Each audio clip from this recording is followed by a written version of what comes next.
They say Omegas are born to serve, to kneel, to please Alpha Kings who see the world as their personal menu. Vesper Thorn never learned to kneel. She was beautiful in a way that hurt. Dark chestnut hair, gray-green eyes that stared down storms without blinking. But her true beauty was in her dignity, in the way she occupied every inch of her space. King Riven Darkholme was not used to being refused, until that night when he, drunk, saw her and ordered, "Come dine with me." Come dine with me. I can't, she said. My mother is waiting. My mother is waiting for me. And she turned her back. 3 days later, she was dragged to the main square of Avalorn, not as an invited guest, as an acquisition, purchased to be his bride, but first, humiliated so that everyone would know. She had no voice, no choice. She was his before she even wore the ring. The mud stained her dress. Her knees hurt against the cold stone. Vesper did not cry. She stood up alone, lifted her chin. And then the king tilted his head with a cynical smile, the smile of someone who already knew the answer he expected to hear, and asked, Can you cook? Vesper held his gaze. Slowly, like someone who had all the time in the world and nothing left to lose. She took a step forward, not backward, never backward, and answered. What she said in that mud-stained square, with her torn dress and her dignity intact, no one there ever forgot. And her answer changed everything. If you love intense wolf stories with destiny and twists, go ahead and subscribe to the channel right now. So subscribe and turn on notifications so you don't miss any chapters. And how about we get to know each other better? I'm Maggie Reed, the author of these stories. And you? Drop a comment below with your name and what city you're watching from. The sun had not yet finished rising over the village of Avalorn when Vesper Thorn was already on her knees on the cold stone floor of the main square. She hadn't fallen. She had been pushed. The difference mattered, but no one there seemed to care. Around her, hundreds of faces formed a dense semicircle. Neighbors, merchants, children who didn't understand what they were seeing, but sensed it was serious enough to stop playing. The air smelled of burning wood, wet hay, and that sweet, nauseating feeling that only exists when a large crowd gathers to watch someone be destroyed. Vesper breathed in deeply. Once. Twice. Don't cry, she told herself, in the inner voice that sounded just like her mother's. They don't deserve your tears, not a single one of them. But her knees ached, and her work dress, the only one she owned without visible patches, was now stained with dark mud. And she knew, with that cold certainty that only comes when a situation is too real to deny, that what was about to happen would change her in a way she didn't yet have a name for. 3 days earlier, King Riven Darkholme had arrived in Avalorn drunk, mounted on a horse that probably cost more than the entire village combined. They say Alpha Kings visit villages to inspect the borders, to ensure the harvests are going well, to reaffirm order among the clans. What Riven Darkholme was doing that night was none of those things.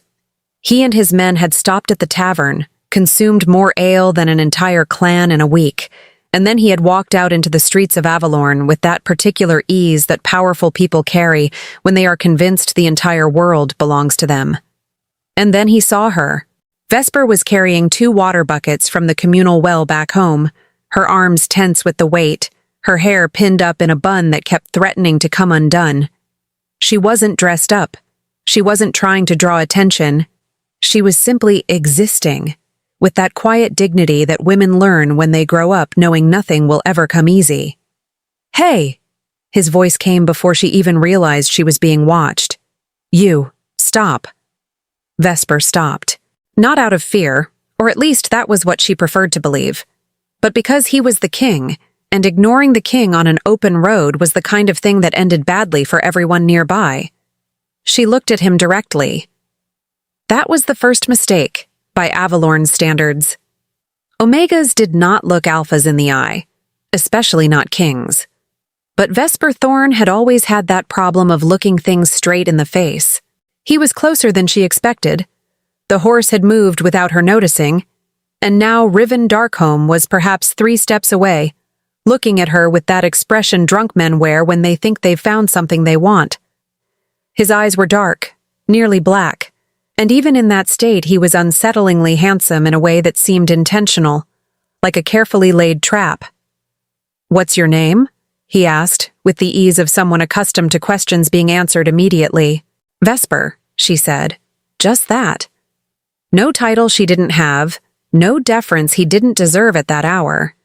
He smiled.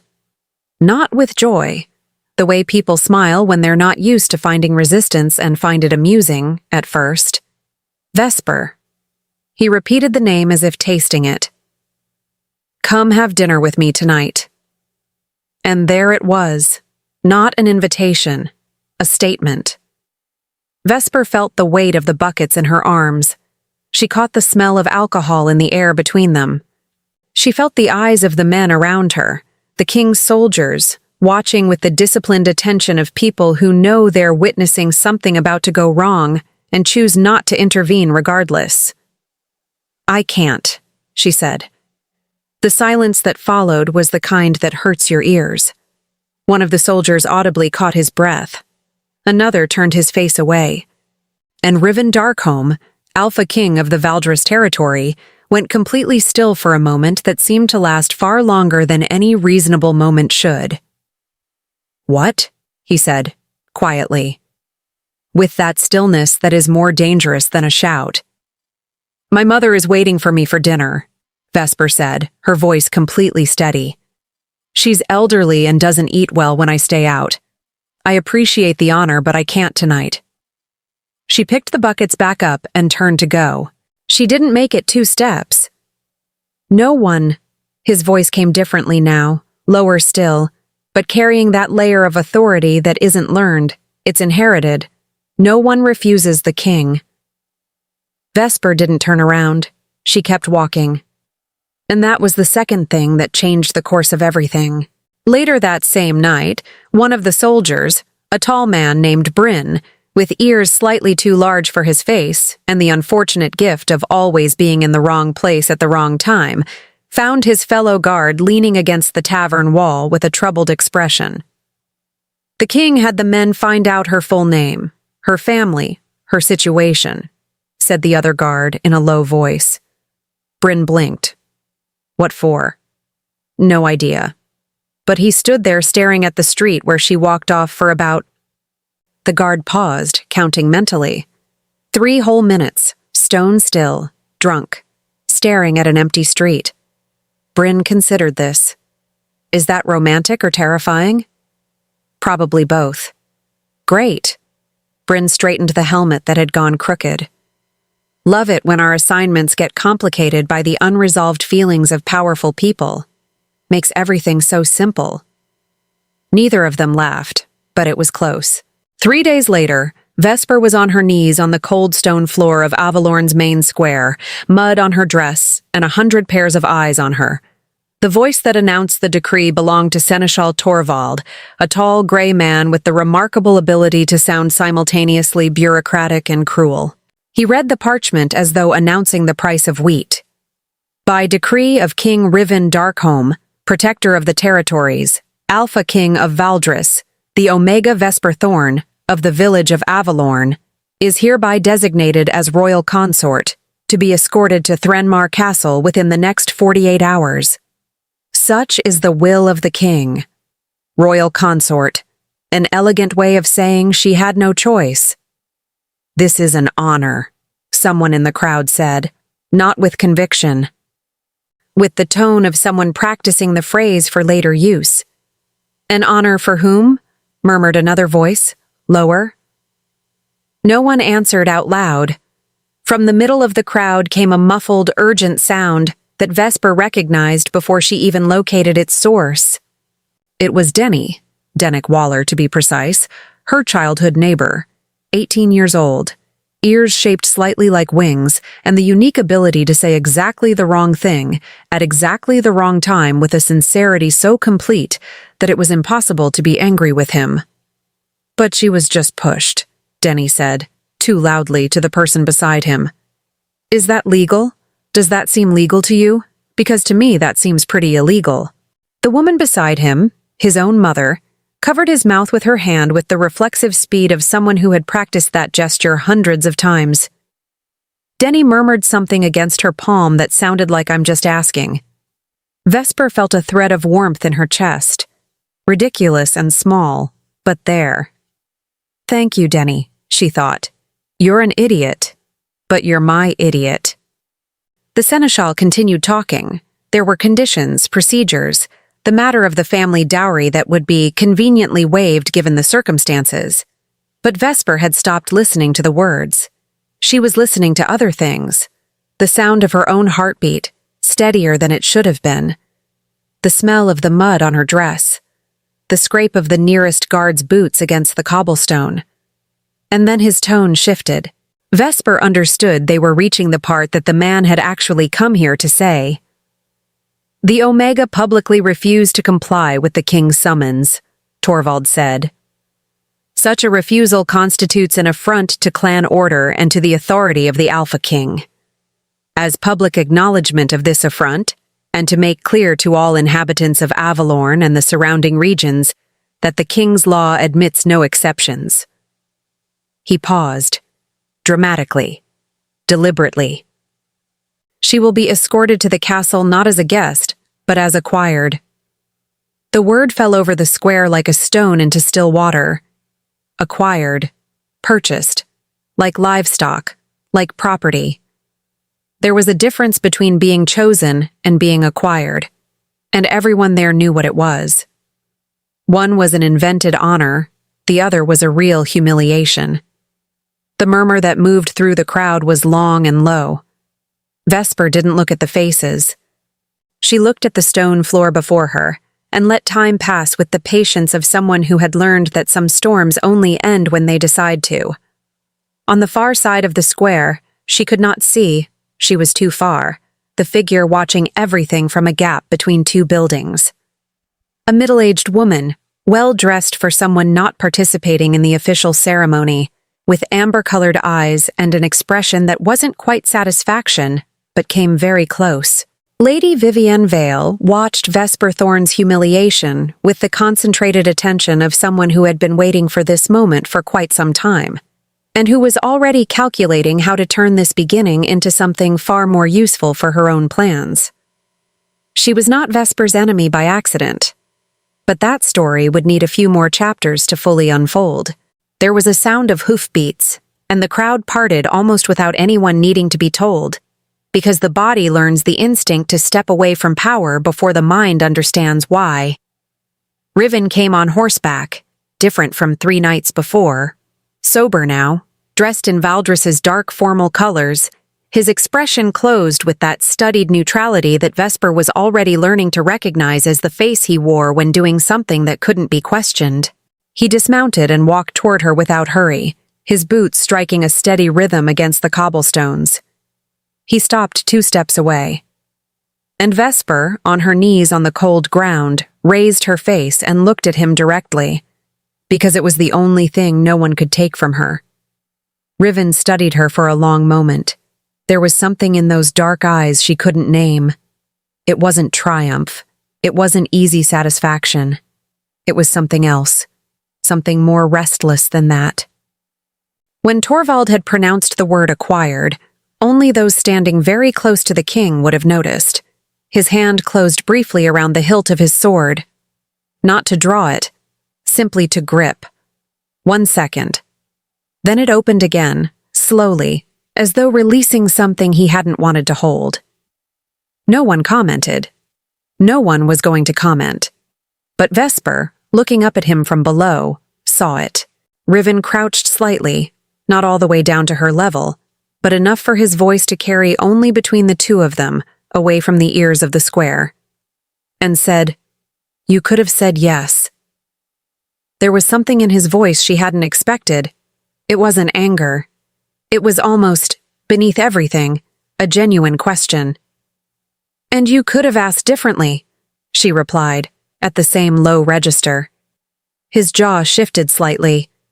It wasn't quite an expression. It was the absence of one for just a second, the face that slips when someone says exactly the thing you weren't prepared to hear. He straightened up again, turned to give Torvald the signal that they were finished, and then stopped. He dismissed the guards 2 steps back with a quick, nearly imperceptible gesture of his hand, as though he wanted the next question to have no witnesses. Then he turned back to her and said, in that low, direct voice that wasn't cruel, just honest in a way he probably didn't realize, "Do you know how to cook?" The square was in absolute silence. The question was so unexpected, so absurdly simple in the middle of all this, that Vesper went still for a moment that lasted too long to be casual. She felt her knees aching against the cold ground. She felt the north wind in her loose hair. She felt the weight of 100 pairs of eyes, and the heavier weight still of knowing that whatever she said now would echo far beyond this square. Then she stood up, slowly, with both fists pressed at her sides, squaring her shoulders with the deliberateness of someone who refuses to take up less space than she is owed. She stood before the most powerful king in the territories, mud on her dress and her dignity intact, and she held his gaze. "I do know how to cook," she said. And then, before he could respond, she continued, her voice steady and low. "But the question you should be asking isn't that one." Riven Darkholm's brow furrowed, slightly, like a man who finds something in his path that wasn't on the map. "No?" "No." Vesper held his gaze without blinking. "The question is, why would a king who could have any cook in the territory be asking that of a woman he just publicly humiliated?" The silence that fell over the square was of a different kind. Denser, more electric. Vesper felt, she genuinely felt, the moment something shifted in his face. It wasn't anger. It was something far more dangerous than anger. It was attention. And then she did what no one in that square expected. She smiled. It was a small smile, without warmth, but completely real. The kind of smile that belongs to someone who understands exactly what is happening and isn't afraid to show it. "You don't want to know if I can cook," she said quietly, just for him. "You want to know if I'm capable of forgiving, if after all of this there's still something in me that you couldn't break." Riven Darkholm said nothing. "And the answer to that question," Vesper finished, turning her face slightly to the side as though the matter were closed, "you're not ready to hear yet." The silence lasted 3 seconds. In the middle of the crowd, Dennick Waller opened his mouth. His mother covered it again, faster this time. Denny murmured something that sounded like she really just did that. Riven Darkholm looked at Vesper Thorne for a long moment, with those dark eyes that revealed nothing beyond what he chose to reveal, but which now carried something she couldn't classify. It wasn't fury. It wasn't exactly admiration. It was the expression of a man who had spent his entire life receiving exactly what he expected, and had just encountered the first thing he couldn't predict. He turned without a word and mounted his horse. But before leaving, before the animal took its first step, he looked at her one last time over his shoulder. And Vesper had the distinct, unsettling feeling that that look was not a king closing a matter. It was someone who had, without meaning to, begun one. The road to Threnmar Castle took 2 days on horseback. Vesper made it on foot. Or rather, she was given the choice between a horse and a cart, and she chose the horse out of pure stubbornness, which she regretted approximately 40 minutes into the first day when it became clear that the animal assigned to her had strong personal opinions about the direction they were traveling and was not afraid to express them. "He does this with everyone," said Bryn, pulling his own horse alongside hers with the resigned expression of a man who had learned to stop being surprised by things. "His name is Grudge." The stablemaster named him ironically, but it turned out to be accurate. "Grudge," Vesper repeated flatly, as the horse tried for the 3rd time to veer left toward a patch of grass that was objectively less interesting than any other patch they had passed. "He holds them. Against everyone. We think it started with a farrier, but at this point it's philosophical. Vesper looked at Bryn. He had the kind of face that seemed built for mild disaster. The two large ears, the expression of someone perpetually arriving slightly late to a situation. But his eyes were careful, and she had noticed during the 3 days leading up to this that he was the only soldier who had looked at her like a person rather than a problem to be transported. "You were at the well," she said. "3 nights ago. You were there when he found me." Bryn's expression shifted with the particular discomfort of someone who has been accurately placed at the scene of an incident they didn't cause, but couldn't stop. "I was on night rotation. I'm not accusing you of anything. I know. I just—" He stopped. Started again. "For what it's worth, I thought the whole thing was handled badly. And I'm aware that opinion is worth exactly nothing, given that I'm currently escorting you to the castle against your will, so it's worth something," Vesper said. "Not much, but something." Grudge chose that moment to stop completely, plant all 4 hooves, and refuse to move with the absolute conviction of an animal that has made a spiritual decision. Bryn looked at the horse. The horse looked at nothing in particular. Vesper waited. "He'll go eventually," Bryn said. "Usually takes about 3 minutes. Does he do this every trip?" "Only the ones he finds morally objectionable." Vesper looked at the horse with something that, under different circumstances, might have been respect. "Smart animal." Grudge snorted. Then, as though he had made his point sufficiently clear, began walking again at exactly the pace he had decided on, which was not the pace anyone had asked for, but was apparently the only one he was prepared to offer. They arrived at Threnmar as evening fell on the 2nd day. Vesper had expected something cold and gray, all sharp towers and deliberate intimidation, the kind of architecture that exists to remind people of their smallness. And it was that? Yes.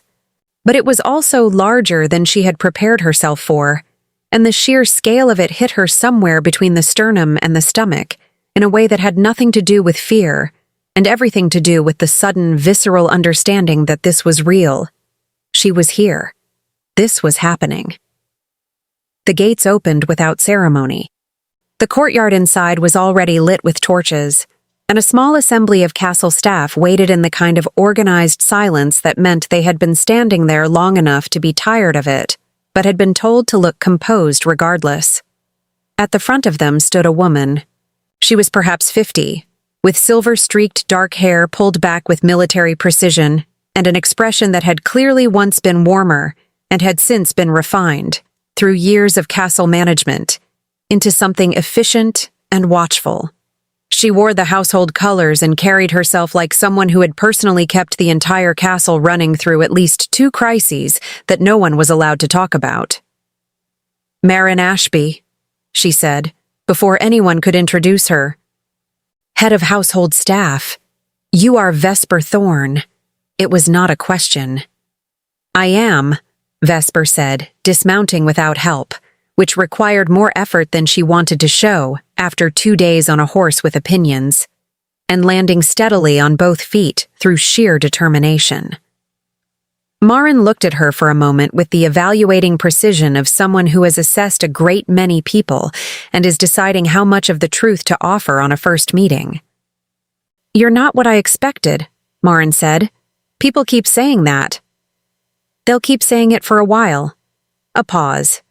Then, with a briskness that suggested the assessment was complete, "Your rooms are in the East Wing. I'll take you there myself. The king has requested that you be given time to settle before any formal meetings." Vesper noted the word requested, not ordered. She filed it away without comment. "Why, Bryn," Marin said, not turning to look at him but clearly aware of his presence. "The horse goes to the East Stable, and before you think about putting him anywhere near the other animals, remember what happened last autumn." Bryn winced visibly. "That was one incident." "That was 8 incidents that I have agreed to count as one for the sake of everyone's sanity. East Stable. Farstall." Grudge, seemingly satisfied with this outcome, walked calmly in the direction of the East Stable as though he had known the destination all along. The east wing was not a punishment. Vesper had half expected a servant's room, something designed to remind her of her position. A narrow bed, gray walls, the minimum required by a king who wanted his cruelty to be administratively tidy. Instead, the room she was brought to was simply a room. Stone walls warmed by a fireplace that was already lit, a bed with actual blankets, a window that looked out over the inner courtyard, and a small writing desk with paper and a candle. She stood in the center of it for a moment after Marin left, and felt something that she recognized, with some suspicion, as the edge of relief. She didn't trust it. Relief in unfamiliar places was a trap she had fallen into before. But the fire was warm, and her legs ached from 2 days of riding, and she sat down on the edge of the bed because there was no one watching, and she didn't have to perform composure for anyone right now. She pressed both palms flat against the blanket, breathed. You are still you, she told herself. The walls don't change that. The title doesn't change that. Nothing they call you changes what you are. A knock at the door came just as she had begun to feel something close to steady. She opened it to find a girl, perhaps 16, with a round face, a tray of food balanced with intense concentration, and the expression of someone who had been given very specific instructions and was terrified of forgetting one of them. Dinner, the girl said. From the kitchens. Marin said to tell you it's not a test. Vesper blinked. A test? She said you'd probably think it was one. The girl carefully extended the tray. She said to tell you the soup is just soup, not a statement. Despite herself, Vesper felt something loosen slightly at the base of her throat. What's your name? Pip. A beat. Piper, officially.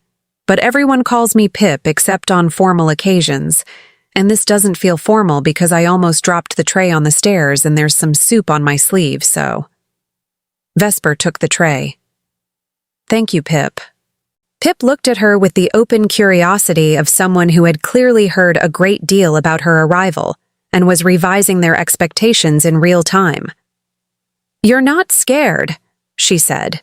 Not an accusation. Just an observation, delivered with the bluntness of someone too young to have learned to soften it. I'm very scared, Vesper said. I'm just not going to let it run things. Pip considered this with the seriousness it deserved. That's clever, she concluded. I usually let things run me and then feel bad about it afterward. Most people do. It takes practice. Can I bring you breakfast in the morning? You can. Pip nodded with the gravity of someone who had just accepted a commission and left. Vesper sat back down on the edge of the bed with the tray and ate the soup, which was, in fact, just soup and was very good, and watched the fire and thought about what came next. What came next arrived sooner than she expected. She was perhaps an hour into the silence when she heard footsteps in the corridor outside. Not Pip's quick, slightly clumsy stride, and not Marin's precise and measured one. These were deliberate, even. The footsteps of someone who had somewhere to be and was choosing to approach it at their own pace. They stopped outside her door. No knock, not immediately. There was a pause that lasted long enough to be intentional, as though whoever was on the other side was making a decision about whether to proceed. And then a single knock, firm, neither demanding nor tentative. Vesper set down the bowl and stood. She crossed the room, opened the door, and found herself looking at Riven Darkholme without the square, without the crowd, without any of the architecture of power that had surrounded him every other time she had seen him. He was in traveling clothes still. He had apparently not bothered to change, and he looked, without the ceremony around him, like something slightly more complicated than a king. He was taller than she had registered from the ground. That was an unwelcome observation. She registered it and set it aside. You're not supposed to be here until tomorrow, she said. Not a challenge, just a fact. I'm aware. He looked at her steadily. I have a question. You had a question in Avalorn, too. I'm starting to think this is a pattern. Something shifted in his expression. Not quite amusement, but the shadow of it. The shape it left behind when it passed. What you said. In the square. Vesper waited. You said I wasn't ready to hear the answer.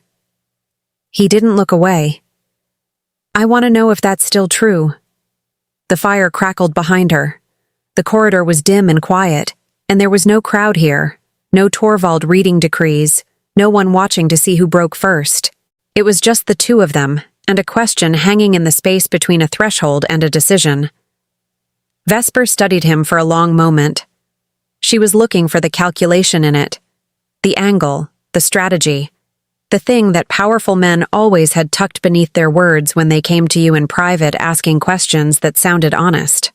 She found something she hadn't expected. Underneath the controlled surface of him, underneath the authority that sat on his shoulders like a second skin, there was something that looked, with a specificity that unnerved her, like genuine uncertainty. He didn't know what she was going to say, and he had come here anyway. No, she said finally. It's not still true. He waited. You want to know if I can forgive you. She held his gaze. The answer is that I don't know yet. Forgiveness isn't a decision I make once and it's done. It's something I'd have to choose every day, and I don't know you well enough yet to know if you're worth choosing it for. The silence that followed was the kind that has texture. That's more honest than I expected, Riven said. I noticed you seem to find honesty surprising. That's something you should probably think about. His jaw tightened. Not with anger, with something that looked more like recognition. You're not going to make this easy. No, Vesper agreed. I'm not. You purchased a woman who said no to you. Easy was never part of what you were getting. Another silence. And then, from somewhere down the corridor, came the distinct sound of something ceramic hitting the stone floor, followed by a muffled curse and then, clearly audible through the castle's excellent acoustics, Pip's voice saying, I'm fine. The cup is not fine. The cup is in several pieces, but I'm fine. Both of them turned to look. Pip appeared around the corner, carrying what had clearly recently been a second cup of something, now reduced to a handle and regrets, with the expression of a person fully committing to the strategy of acting like nothing had happened. She saw the king. Froze. Every muscle in her body performed the particular calculus of someone who had just walked into a situation they had not been prepared for and was now deciding between stopping, retreating, or continuing forward with absolute confidence and hoping for the best. She chose confidence. Your Majesty, Pip said, with a small bow that was technically correct and only slightly undermined by the ceramic handle she was still holding. I was just returning the other cup. That I dropped. The cup that I dropped is on the floor down there. I'll clean it up. Right now. I'm going. She turned and walked back the way she had come with tremendous dignity. Vesper looked at Riven. Riven looked at the empty corridor where Pip had been. How old is she? Vesper asked. 16. A beat. She's been here 3 months. She breaks something approximately every 4 days. Marin keeps her because she says the girl has potential. Marin seems like someone whose judgment I should trust. Most things, yes. He looked back at Vesper, and something in his expression had shifted. The tension in it had not gone, but it had rearranged itself into something less guarded. Not open, but marginally less closed. I'll come back tomorrow, at a reasonable hour. I'll be here, Vesper said. Apparently, he turned to go, then stopped and looked at her once more over his shoulder. And she recognized that look, because she had seen it before, at the edge of a square in Avalorn, when a king had found something he couldn't predict and didn't know yet what to do about it.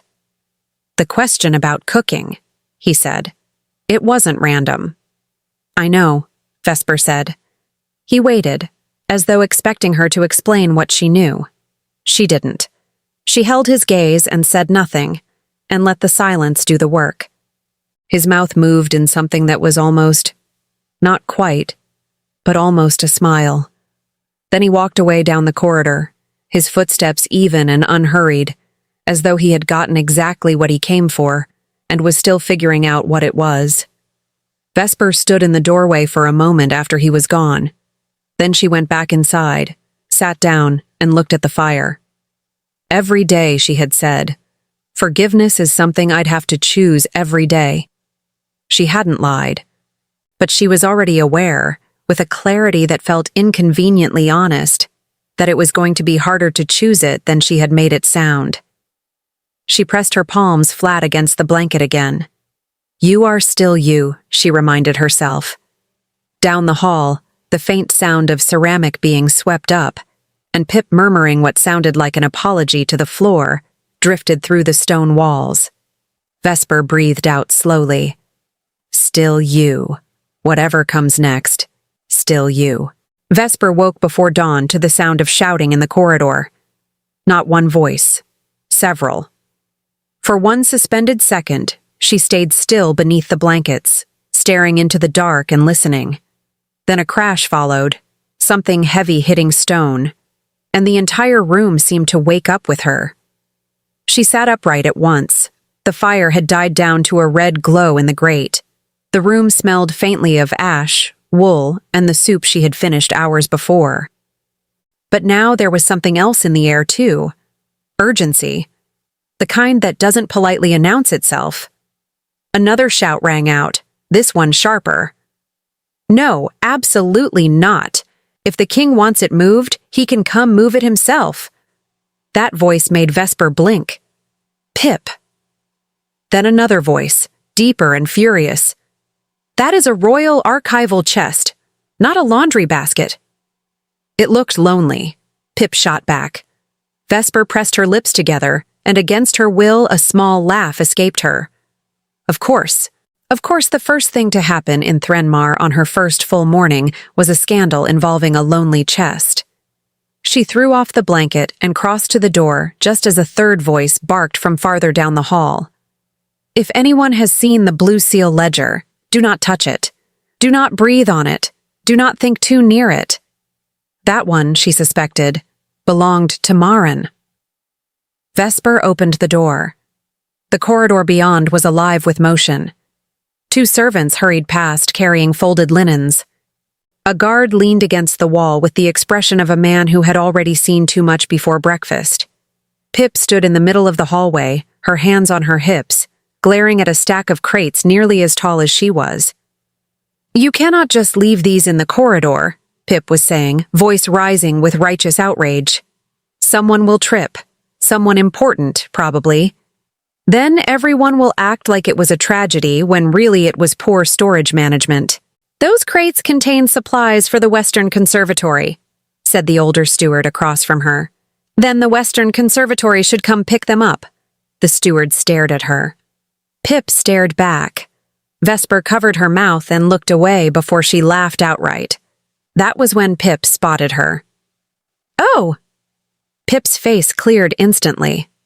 You're awake. Good. I was beginning to think you were one of those people who sleeps through a siege. Is there a siege? Vesper asked. Pip thought about it. Not officially, but there is a great deal of emotional urgency, and the corridor situation has become unmanageable, so I'm leaning yes. Vesper folded her arms. Should I be worried? Only a little. The King's Council is meeting downstairs, and one of the northern delegates arrived early and is being insufferable about silverware, which has apparently become a matter of state. Silverware? Apparently the wrong fork can ruin a treaty. Vesper stared at her. Pip nodded solemnly. This castle has problems. By the time Vesper had dressed and come downstairs, she had already learned 3 things. First, Threnmar Castle was not quiet in the morning. It was chaotic in a controlled, expensive way. Second, the staff seemed to run on caffeine, obligation, and whatever strange courage made people survive royal households. Third, Pip had no filter and was, in her own peculiar way, one of the most useful sources of information in the castle. The important people are all in the Hall of Maps, Pip whispered as they crossed the inner courtyard. But if you hear raised voices, don't panic. That's just how they think. Is that supposed to comfort me? No. It is supposed to prepare you. Vesper glanced at her. Prepare me for what? Pip lowered her voice even more. For the king being angry. That made Vesper stop for a fraction of a second. Pip immediately looked guilty. Not angry, just king angry. That sounds worse. It is worse, but also less common than people think, because he tries not to show it. Vesper resumed walking, but her attention sharpened.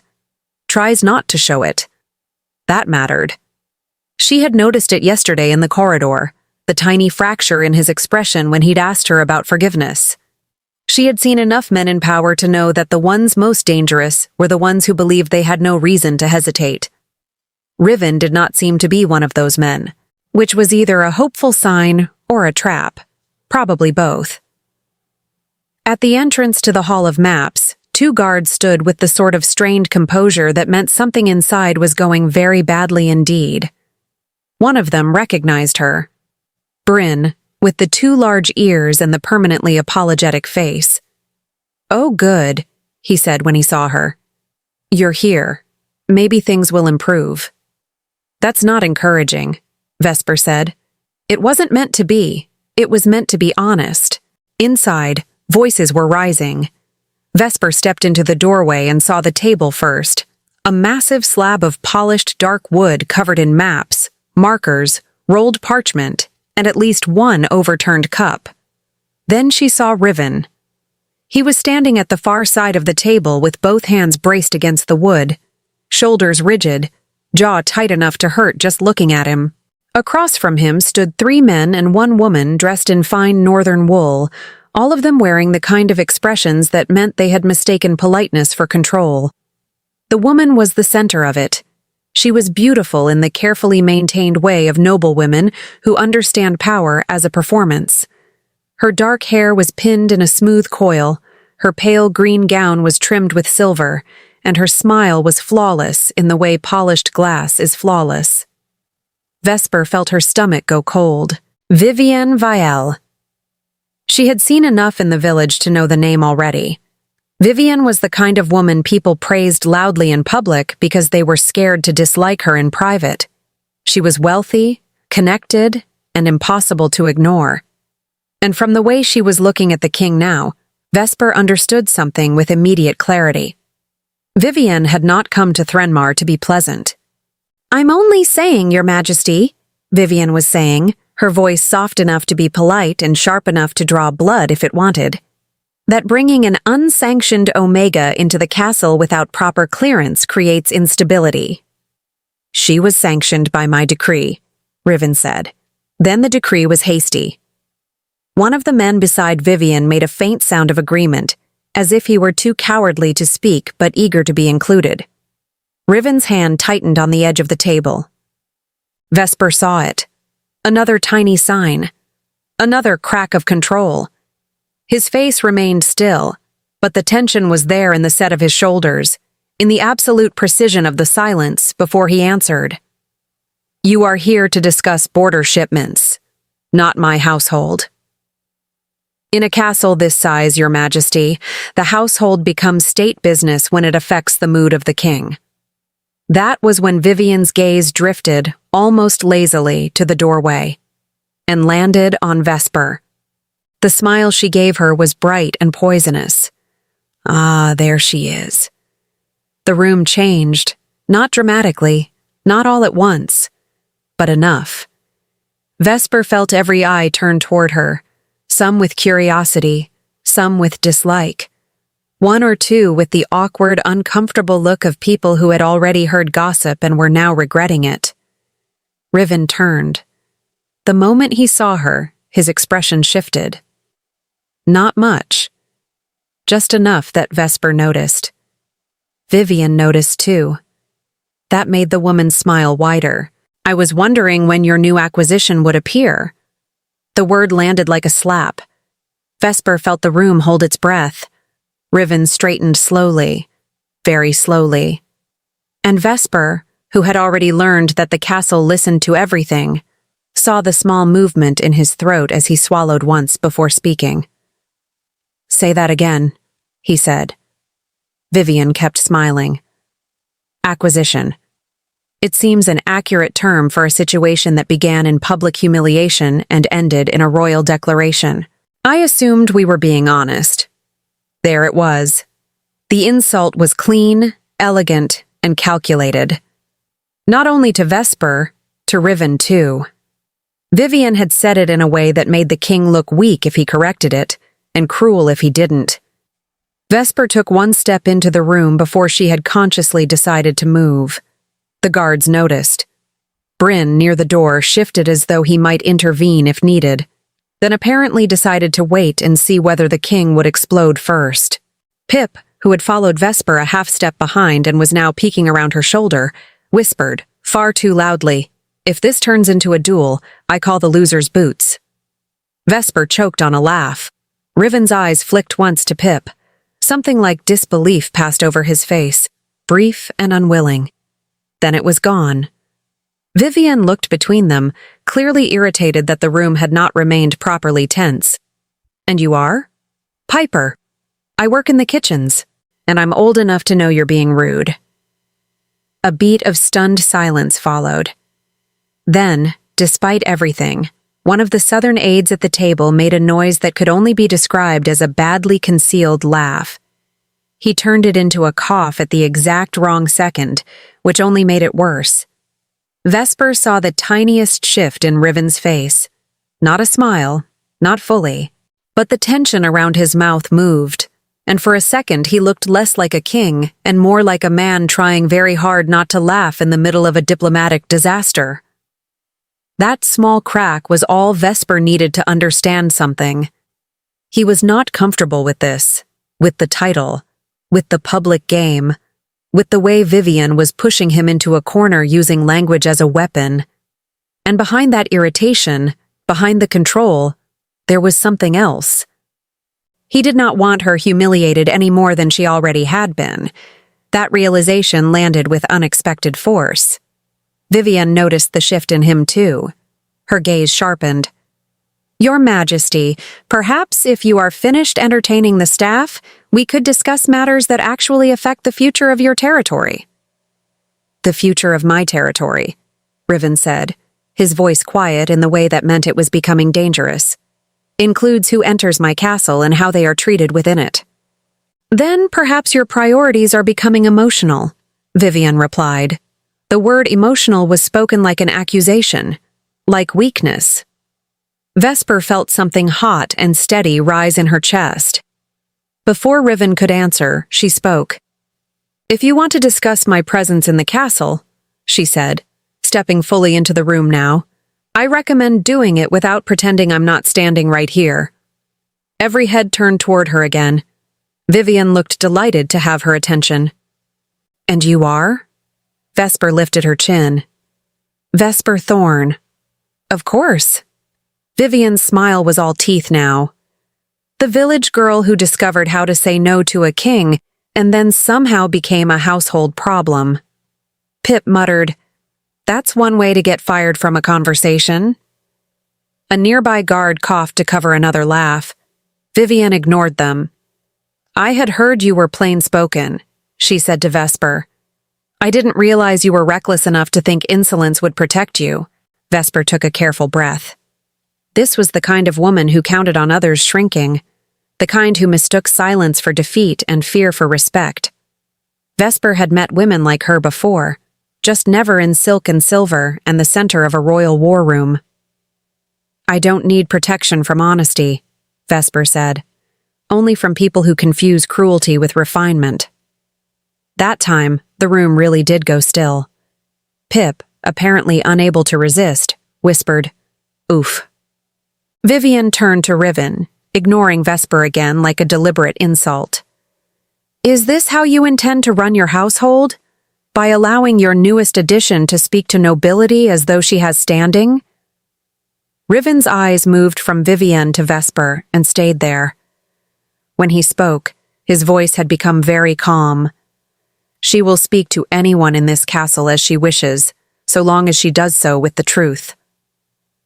Vivienne's expression did not break, but something in it tightened.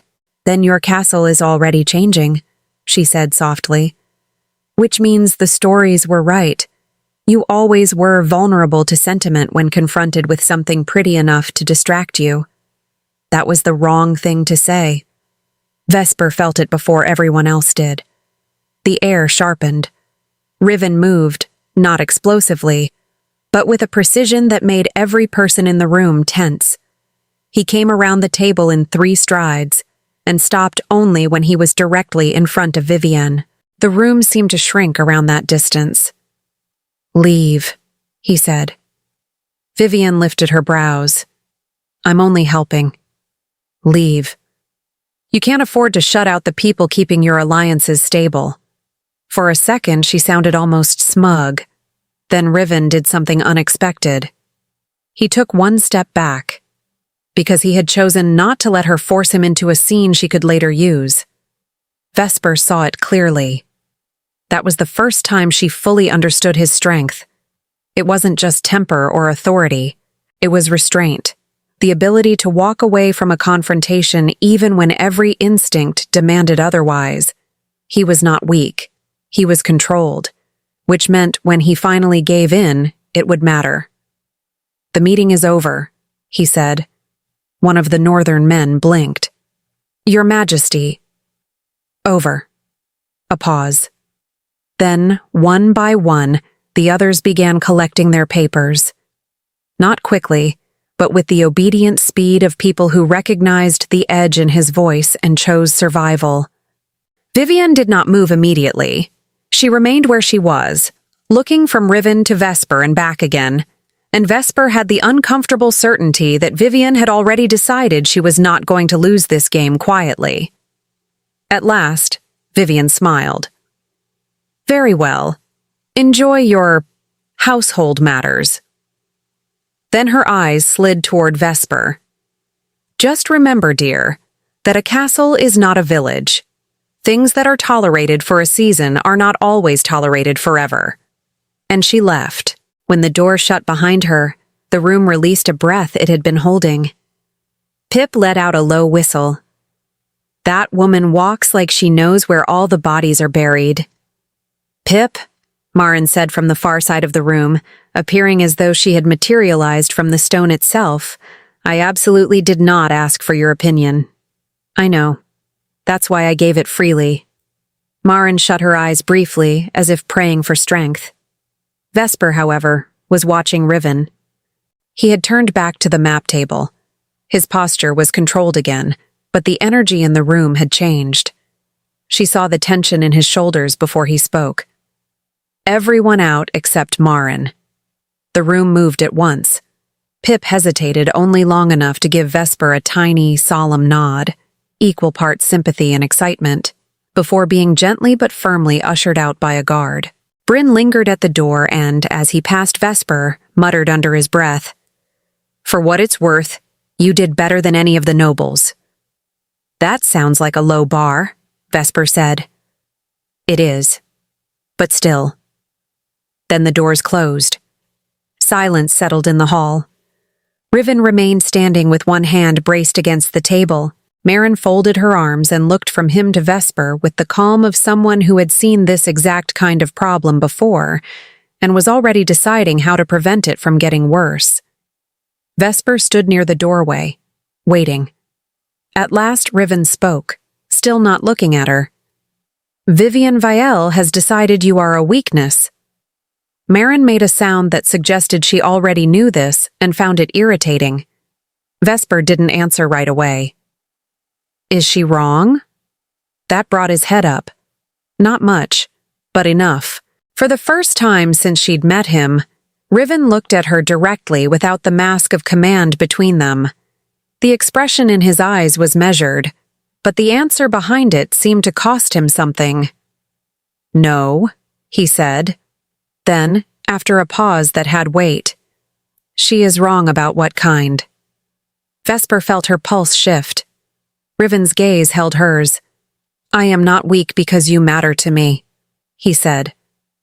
The words landed in the room like dropped glass. Marin looked away very deliberately, as if granting them privacy without actually leaving. Vesper forgot for a moment how to breathe. Riven seemed to realize what he had said a half-second too late. Something passed over his face. Not regret, exactly, but the awareness of having spoken a truth he had not intended to reveal. The room went so still that Vesper could hear the faint crackle of the torches in the walls. Then, from somewhere beyond the hall, came a loud crash, followed by Pip's voice, distant and outraged. "I did not drop it on purpose. The tray attacked me first." Marin closed her eyes. Vesper stared at Riven. And this time, despite the tension, despite the danger, despite the castle full of eyes and old ambitions and the woman who had just walked out with a smile like a knife, Vesper laughed. It came out unexpectedly. A short, disbelieving sound, but real. Riven looked at her as though he had not expected to hear that sound from her, and perhaps not from himself either. For the briefest moment, his expression softened. Not enough to be safe. Enough to be true. Then the moment broke, because outside the hall there was shouting again, and somewhere in the castle something else had clearly gone wrong. Of course it had. Threnmar never stayed quiet for long. Vesper drew in a steadying breath and looked toward the door, already aware that whatever came next would not be simple, and that Vivienne Vale had just made herself an enemy with time, patience, and a private motive of some kind still hidden beneath her polished smile. Riven's voice came low behind her. "Stay close today." Vesper turned slightly. That was an order. It was advice. "Those are very similar where you come from?" A line of something almost like amusement moved through his face. Not usually. And that, more than anything else, told Vesper this castle was no longer just a prison with better furniture. It was becoming a battlefield. And somewhere inside it, a king who had spent his whole life refusing softness had just begun to fall in love with the one woman who would not let him pretend he was made only of steel. The castle was still unsettled when Vesper was summoned back to the Hall of Maps. She barely had time to cross the corridor before she found Pip rushing in the opposite direction with her arms full of papers, a quill tucked behind one ear, and an expression of total despair. "If anyone asks, I never existed today," Pip said, nearly tripping over her own feet. "I am involved in an administrative conspiracy, and frankly, I don't have the energy for it." "What happened now?" Pip stopped for 1 second, breathless, and widened her eyes. "The northern delegate accused the cook of stealing diplomatic butter." Vesper blinked. "Diplomatic butter?" "I thought it was a joke, too. It isn't. Apparently it's a specific type of butter sealed in official barrels. If it spoils, it becomes a territorial offense." "That cannot be real." "In this castle, everything is real until proven otherwise." Vesper let out a short, involuntary laugh, and that alone helped her breathe a little better before stepping into the hall. Inside, Riven stood before the map table, listening to two men argue with such intensity it seemed they might attack each other with rolled parchment. Marin stood beside him with the composure of someone who had survived worse, and was therefore no longer impressed by other people's drama. When Vesper entered, the king looked up at her immediately. It was quick, but it was there. She saw it. And without meaning to, she felt the warmth of that attention settle over her like something alive. "You arrived in the middle of a disaster," Marin said, without ceremony. "That seems to be the castle's official schedule," Vesper replied. Pip, still in the corridor, raised her hand from outside the door. "Confirmed. In here, peace is treated as a rumor." Riven held his gaze on Vesper a beat longer than necessary, and she noticed something else. He looked tired, not the visible, hollow kind. The contained kind, compressed from within. As though he had been holding the weight of this entire place alone for too long. "I need you with me today," he said.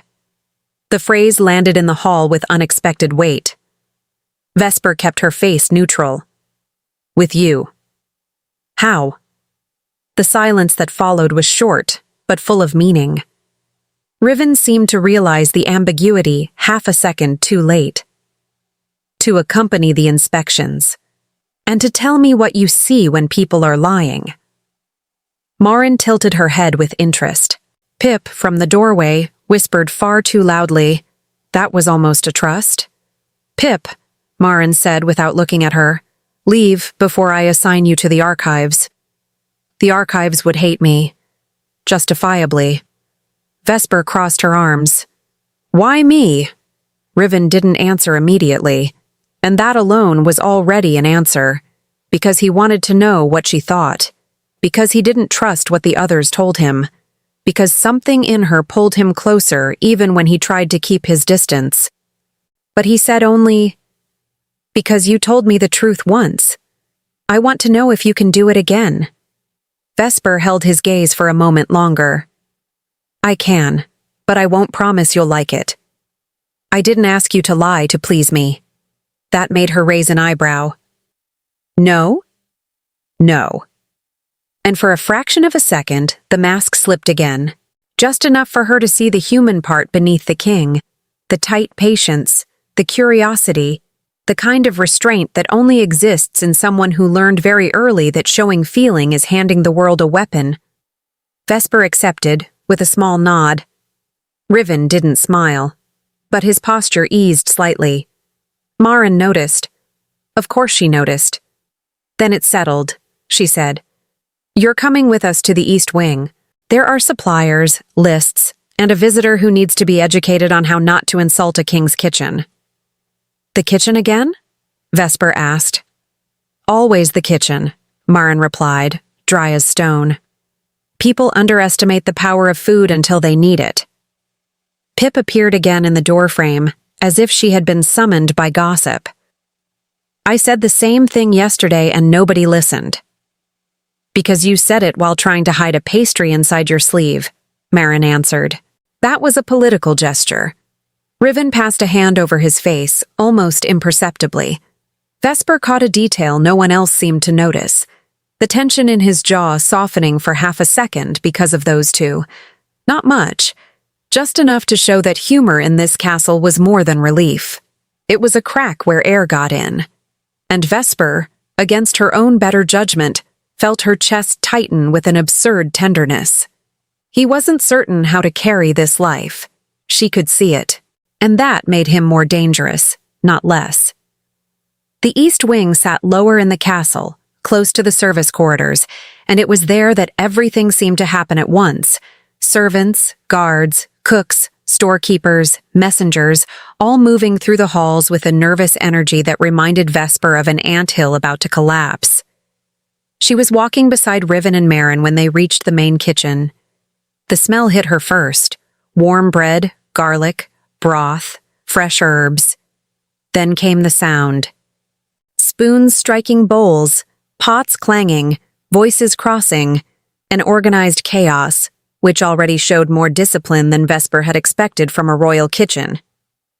A stout woman with strong arms and a spotless apron turned when she saw them enter and immediately raised a wooden spoon like a weapon. "If you came to complain about the stew, I'm warning you now that nobody touches it until lunch." Pip, who had materialized behind them again, raised one hand. "I didn't come to complain. I came for bread." "You've already found too much bread today." "There is no such thing as too much bread." The cook narrowed her eyes. "You are a problem. I prefer the term creative energy." Vesper let a smile escape. The cook saw her smile and raised an eyebrow. "And you must be the new girl." "Vesper." "Brina. And if anyone is treating you like furniture, you come tell me. I feed half this castle and I can still hit a man with a spoon without losing my dignity." Riven cleared his throat once. Brina looked at him, then at Vesper, then back at the king. "Ah, I see. You're the public humiliation purchased improperly." Pip made a scandalized sound. "Brina, what? I'm summarizing. I don't have time for the full speech." Vesper held the cook's gaze for 2 full seconds. Then, without warning, she laughed. Low and genuine. The kitchen seemed to be surprised by it, including the king. And Vesper realized that small act, laughing there, in that place, in front of all of them, tasted strangely like reclaiming a piece of herself the square in Avalorn had tried to take. Brina pointed her spoon at Vesper, satisfied. "I like you." "Good," said Vesper. "Because I believe I'll be eating here often." "You will. If the king wants to know if you can cook, that means he still doesn't know enough to be useful." Riven looked at Brina. "I am useful." "Your Majesty," Brina replied without fully turning. "Men with crowns always think so." Pip covered her mouth to keep from laughing. Vesper couldn't stop the smile. And above all of it, she saw the king tilt his head slightly, as if accepting the provocation in silence. A small surrender, almost invisible. But Vesper noticed. It was while the suppliers were being checked that the trouble began. The first crate looked normal. The second, too. The third was sealed with the northern crest. Marin frowned when she saw it. This wasn't delivered yesterday. One of the administrators shrugged. It came with authorization from House Vale. The name was enough to make the air heavier. Riven stepped toward the crate and touched the seal with his fingers. His expression hardened. Vivian. Vesper understood in the same moment that her name was never mentioned by coincidence. There was a real shadow behind that woman. An influence that stretched through the corridors, through the contracts, through the inexplicable delays and the small complications that only appeared when someone wanted to watch another person drown slowly. "What's inside?" Vesper asked. Brina already had a knife in hand. "If it's another elegant gift, I'm throwing it out the window." Riven opened the lid. Inside were supplies far too expensive for a common kitchen. Fine oils, specialty flours, rare spices, dried fruits. Everything beautiful, everything carefully chosen. And at the bottom, an envelope. Vesper watched the king pick it up before anyone else could touch it. He opened it and read in silence. A single line passed across his expression like a blade. "She was brought here as an acquisition. Handle the matter with appropriate discretion." The kitchen went completely still. Pip let out a sound so indignant it nearly became a squeal. She put that in writing? Brina closed her eyes for a moment, like someone who already knew she was going to deeply dislike a person very soon. Vesper felt her blood go cold. Vivian was circulating through the castle with elegant language, trying to reduce Vesper to an embarrassing purchase. This wasn't just contempt. It was strategy. Riven folded the paper with such precision, it looked like he was holding his own patience between his fingers. "Where was this delivered?" "Through the East Passage, with a personal messenger from the house itself," said the administrator, already sweating. Riven looked at Marin. "Is the messenger still here?" "No," Marin said. "And if the Vielle girl is using delivery channels without authorization, I want to know who helped." Pip immediately pointed at a thin young servant who went pale. "He helped. I can tell by his face." "Pip?" the boy protested. "You had a very specific guilty face." Vesper almost smiled again, but the paper in the king's hand kept her focused. Riven breathed slowly. Once, twice. When he spoke, his voice was cold but controlled. "Someone brought this note into my kitchen with the intention of provoking me." "Did it work?" Brina asked. Riven looked at her. "No." Brina raised her eyebrow. "That was a very well-trained lie." He didn't answer. Vesper saw something small and important, the way he set the paper aside, as though wanting to keep his anger from governing him. He doesn't explode. He controls. He thinks. That said far more about him than any outburst would have. "Are you going to let this go?" she asked. Riven turned his eyes to her. "No." "Then what are you going to do?" He observed her for 1 second too long. "Find out who else is helping Vivienne." The kitchen seemed to grow even quieter. Pip made a face. "I already don't like that woman." That's good, Brina said. The problem usually starts before the bad taste becomes a fact. Riven closed the supply crate and stepped back.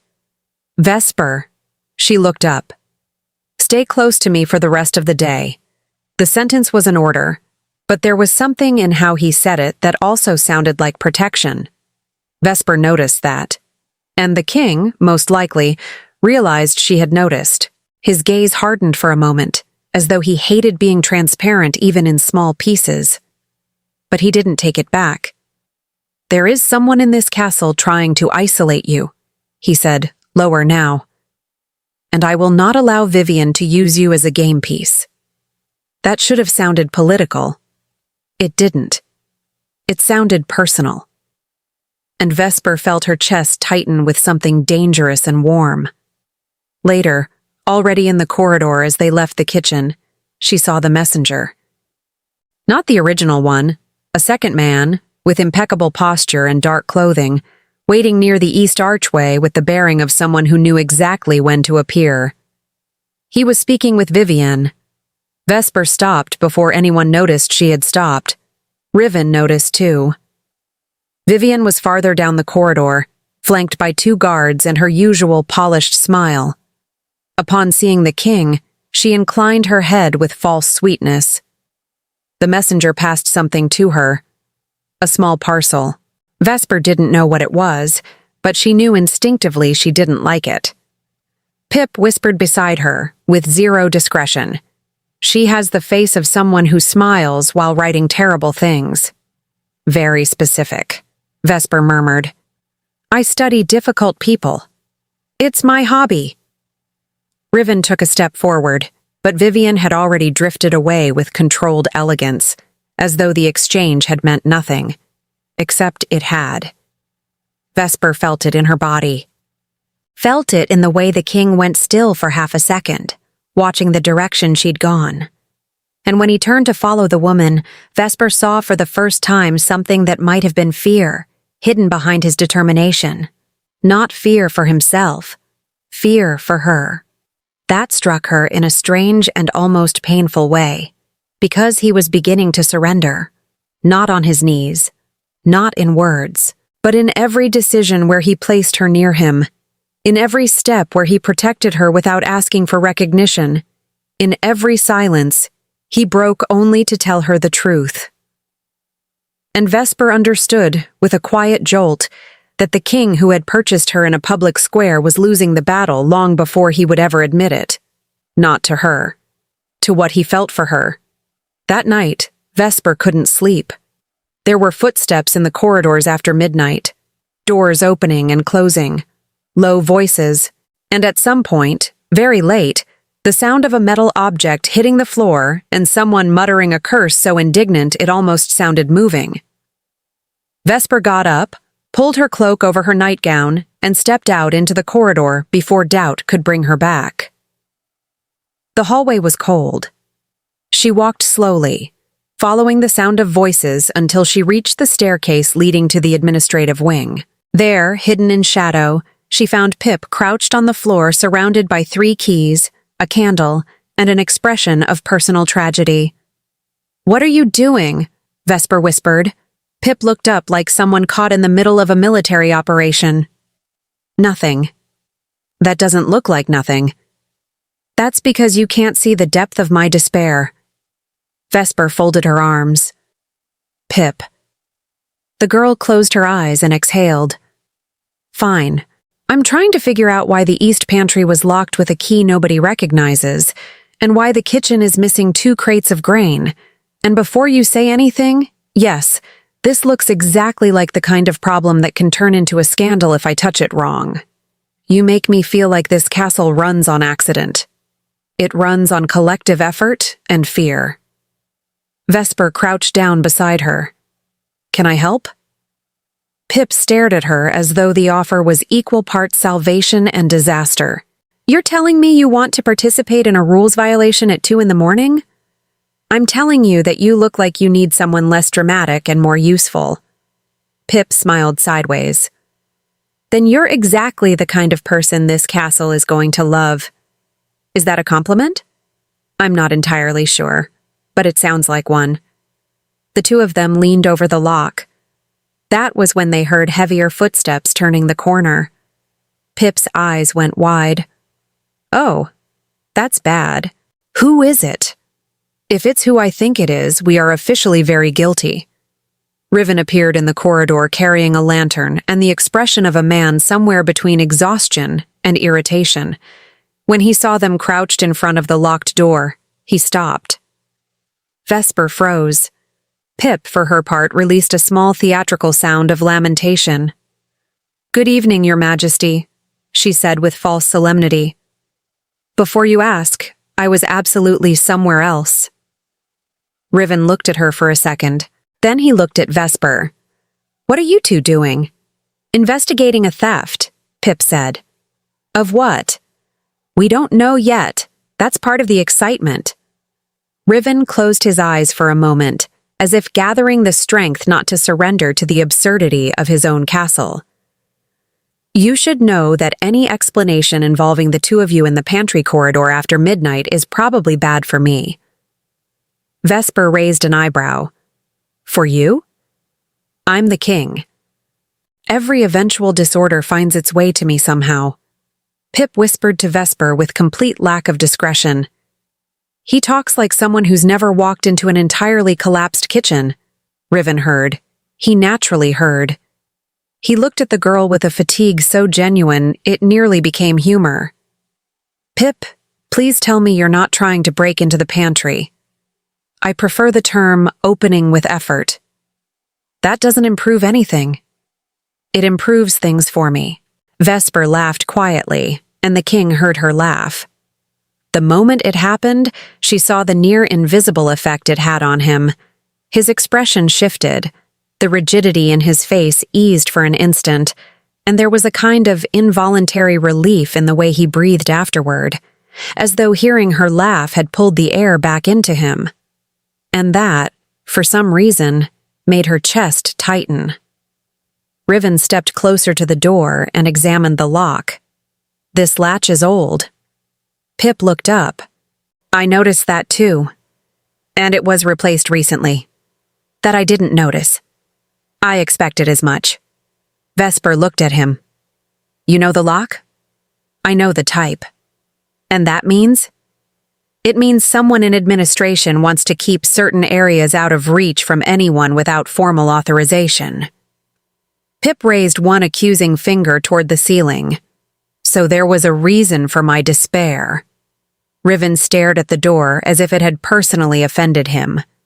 "If the pantry is locked without a record, I want to know who authorized it." "And if the authorization came from Vivian?" Vesper asked. Her name made the corridor go cold. Riven turned to Vesper. "It's a possibility. You seem less surprised than you should." "Because she likes leaving trails that only look accidental." "And that doesn't make her easier to catch?" "Not when she already knows how the game is played." Pip, who apparently found the conversation too serious and needed to fix that, spoke up. "Then beat her at a game she doesn't know." Riven and Vesper looked at the girl at the same time. Pip shrugged. "What?" "I'm small. In situations like this, I prefer to get ahead of the drama." Vesper almost smiled. Riven almost smiled too. Not quite, but enough for her to notice. "You have a rare talent for stating the obvious as though it were revolution," he said. "I accept that as a compliment." "It wasn't one. But I accepted it anyway." Before they could continue, quick footsteps echoed from the end of the corridor. Marin appeared with her face tight, holding a sheet of paper in her hand. "Riven." Her tone made the king turn immediately. "What is it?" Marin handed the paper over without a word. Her eyes moved briefly to Vesper, then back to the king. Riven read it once, then again. When he raised his face, every trace of levity that had existed in the corridor before had disappeared. "What happened?" Vesper asked. He took a moment to answer.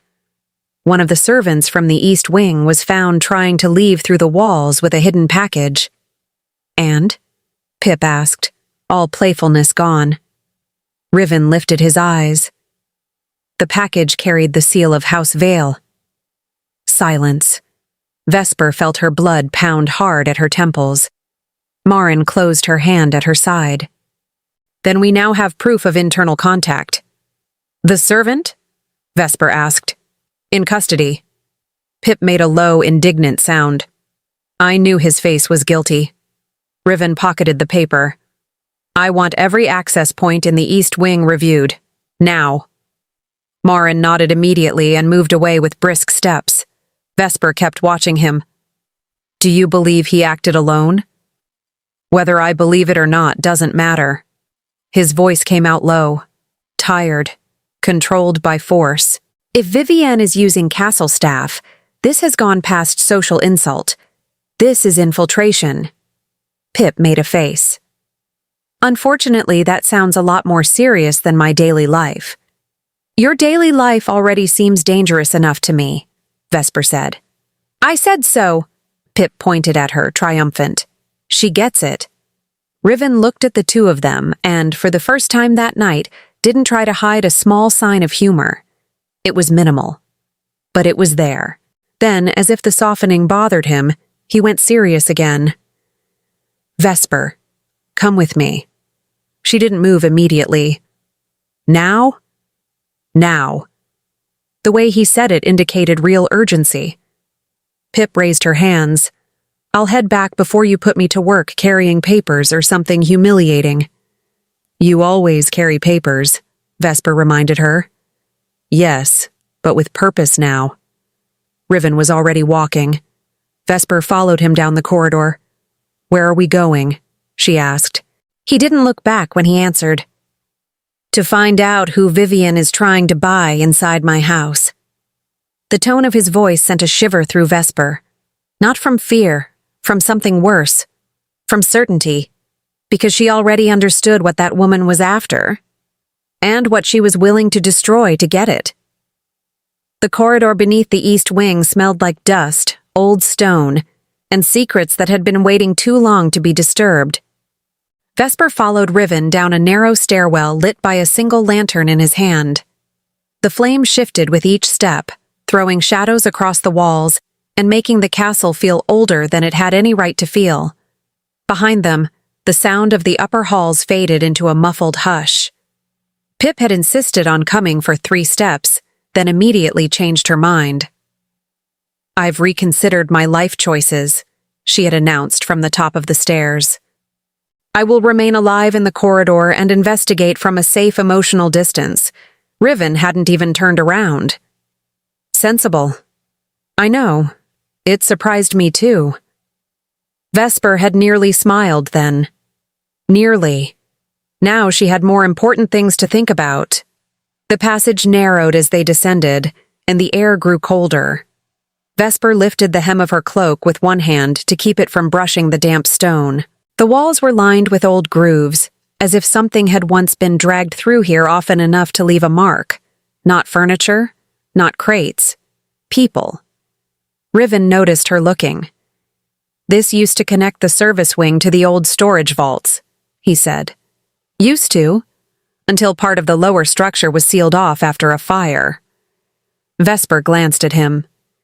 You say that like the fire was an inconvenience and not a disaster. He gave her a sideways look. In a castle, disasters tend to become inconvenient before they become memorable. That almost earned him a smile. Almost. At the bottom of the stairs, he paused and held the lantern higher. The passage opened into a small chamber with 3 exits. One led back upward, one to the right disappeared behind a collapsed stone arch. The third was blocked by a heavy iron door. Vesper frowned. You brought me here to look at a locked door. I brought you here because this door was not on any current castle plan. That seems like the sort of thing you should already know. I do know it. She looked at him. Then why are we here? Riven turned the lantern toward the iron door. Because Vivienne's servant moved through this passage, and because someone has been using the old service route to bypass the main corridors without being noticed. Vesper stepped closer and studied the floor. Dust, yes, but not evenly distributed. There were fresh marks where feet had disturbed it. More than one pair. One set had dragged slightly. "Someone was in a hurry," she murmured. "Or frightened." She looked back at him. "You think they were delivering messages?" "I think someone is building a hidden network inside my castle." Vesper absorbed that in silence. That was larger than a theft, larger than a single servant. It meant Vivian was not just poking at the castle from the outside. She had roots in it already. A cold, careful anger moved through Vesper's chest. "How long have you suspected this?" "Since yesterday." "And you only told me now?" He met her eyes without flinching. "I didn't want to accuse someone without evidence." "That is dangerously reasonable of you." The corners of his mouth moved almost imperceptibly. "I try." She let out a quiet breath. There was no point pretending she wasn't aware of how much effort he was putting into not acting like a tyrant. It was there in everything now. In the way he waited instead of interrupting. In the way he watched her face before answering. In the way he kept his voice lower around her as though volume itself could become a weapon. He was changing. Or maybe she was seeing the man beneath the title. Either way, the effect was the same. It made it harder to stay angry, and more dangerous to stop being angry too soon. Vesper crouched by the iron door and touched the edge of the lock plate. Dust. Old grease. Fresh scratches near the hinge. "This was opened recently," she said. "Not often, but recently." Riven crouched beside her, close enough that the heat of him pressed into the cold chamber. Too close, for a second. She felt it before she decided to feel it. His gaze followed her hand on the metal. "You know locks? I know people who think they're clever always leave a trace somewhere. That sounds like experience." "It is." He studied the lock a beat longer than necessary. Then, unexpectedly, he asked, "Was your village like this? Full of hidden roots and careful lies?" Vesper went still. The question was quiet, not intrusive, but it touched something deeper than the stone under her knees. She stood slowly. "Avalorn was smaller," she said. "Smaller places are worse in some ways. Everyone knows everything about everyone, or thinks they do. If you cry in one corner of the market, someone's aunt will know before sunset and explain to the entire baker's row that you're having a season. As if shame is weather." Riven listened without interruption. Vesper looked at the dim end of the passage, then back at him. But there was depth there, too. You just had to know where to look. The village wasn't only the square. It was the back rooms where women traded bread for medicine. It was the well at dawn when the men were still asleep, and the girls could speak freely. It was the old seamstress who knew every secret in town and forgot nothing, because forgetting would be mercy. People like to think small places are simple. They aren't. They're only quieter. Riven said nothing for a moment. Then, low and thoughtful, "That sounded like someone who survived it, not someone who escaped it." Vesper glanced at him sharply. His expression had not changed much, but the words had landed with a precision that made her pulse slow. "Maybe I didn't escape," she said. "Maybe I just carried it with me." For the briefest second, something in his face softened in a way she had never seen before. Not pity. Never pity. Something closer to recognition. And for some reason that hurt more. Because he understood. And because being understood by him felt dangerously close to being seen. Before either of them could say more, a noise echoed from the corridor above them. A clang. Then another. Vesper's head snapped up. Riven was already moving. He signaled for silence and stepped toward the stairwell. Lantern lowered. Vesper followed without hesitation. The tension in the passage sharpened instantly. A voice floated down from above, muffled by stone. "I'm telling you, if you don't let me through, she'll know it was you. Pip." Vesper blinked. Riven paused and looked at her. Vesper nearly groaned.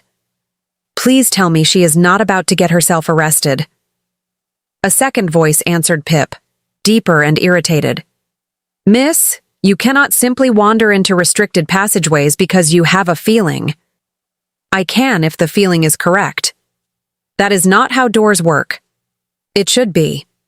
Vesper pinched the bridge of her nose.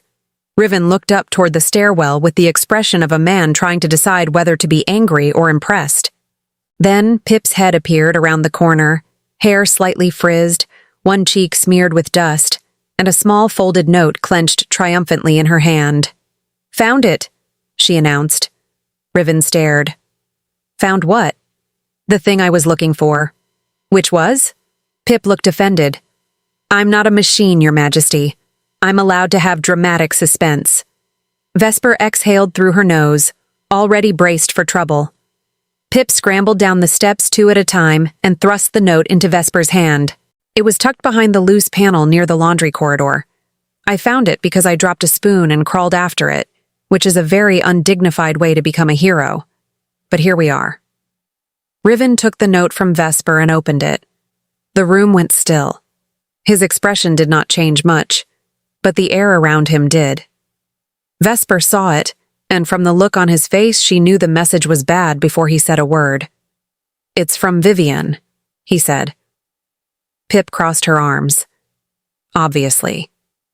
Nobody else in this castle writes like they're trying to poison the sentence itself." Riven read the note a second time, then a third. When he finally spoke, his voice was very calm. Too calm. "She's arranging private access to the Lower East archives." Marin had appeared silently in the stairwell by then, as if she had been summoned by the mere existence of a problem. "She has no clearance for that," Marin said. "She does if someone inside is helping her." Pip went very still. Vesper looked between them. "What's in the archives?" Riven's eyes stayed on the note. "Old council records, household maps, supply lists, the names of households that supported previous succession disputes." Vesper absorbed that. Then she understood. Vivian wasn't just trying to embarrass her, she was trying to gather leverage. "She's building a list," Vesper said quietly. Riven looked at her. "Of what?" "Of people she can use." Silence. Pip let out a small, bleak sound. "I hate smart villains." Marin's mouth flattened. "Then you'll hate this one for a long time." Riven folded the note and tucked it into his pocket. His gaze lifted to Vesper. "She's moving faster than I expected." "Then move faster than her," Vesper said. That earned her a look, not surprise, something closer to approval. And because the world had apparently decided not to let them have one quiet minute, a shout rang out from the upper corridor. "Fire in the west pantry!" Pip threw both hands into the air. "There it is. The castle is trying to kill us again." Riven was already moving. Vesper followed without thinking. The stairwell erupted into motion. Guards on the upper landing rushed past with buckets. Someone was shouting orders. Smoke was drifting through the corridor above, not thick yet, but enough to turn the air sharp. They reached the west pantry to find 2 servants hauling bread crates into the hall, while Brina stood in the doorway with her sleeves rolled up and a bucket in each hand, barking at everyone within range. "If you're going to panic, panic with purpose. One of you get water, one of you get the wet cloths.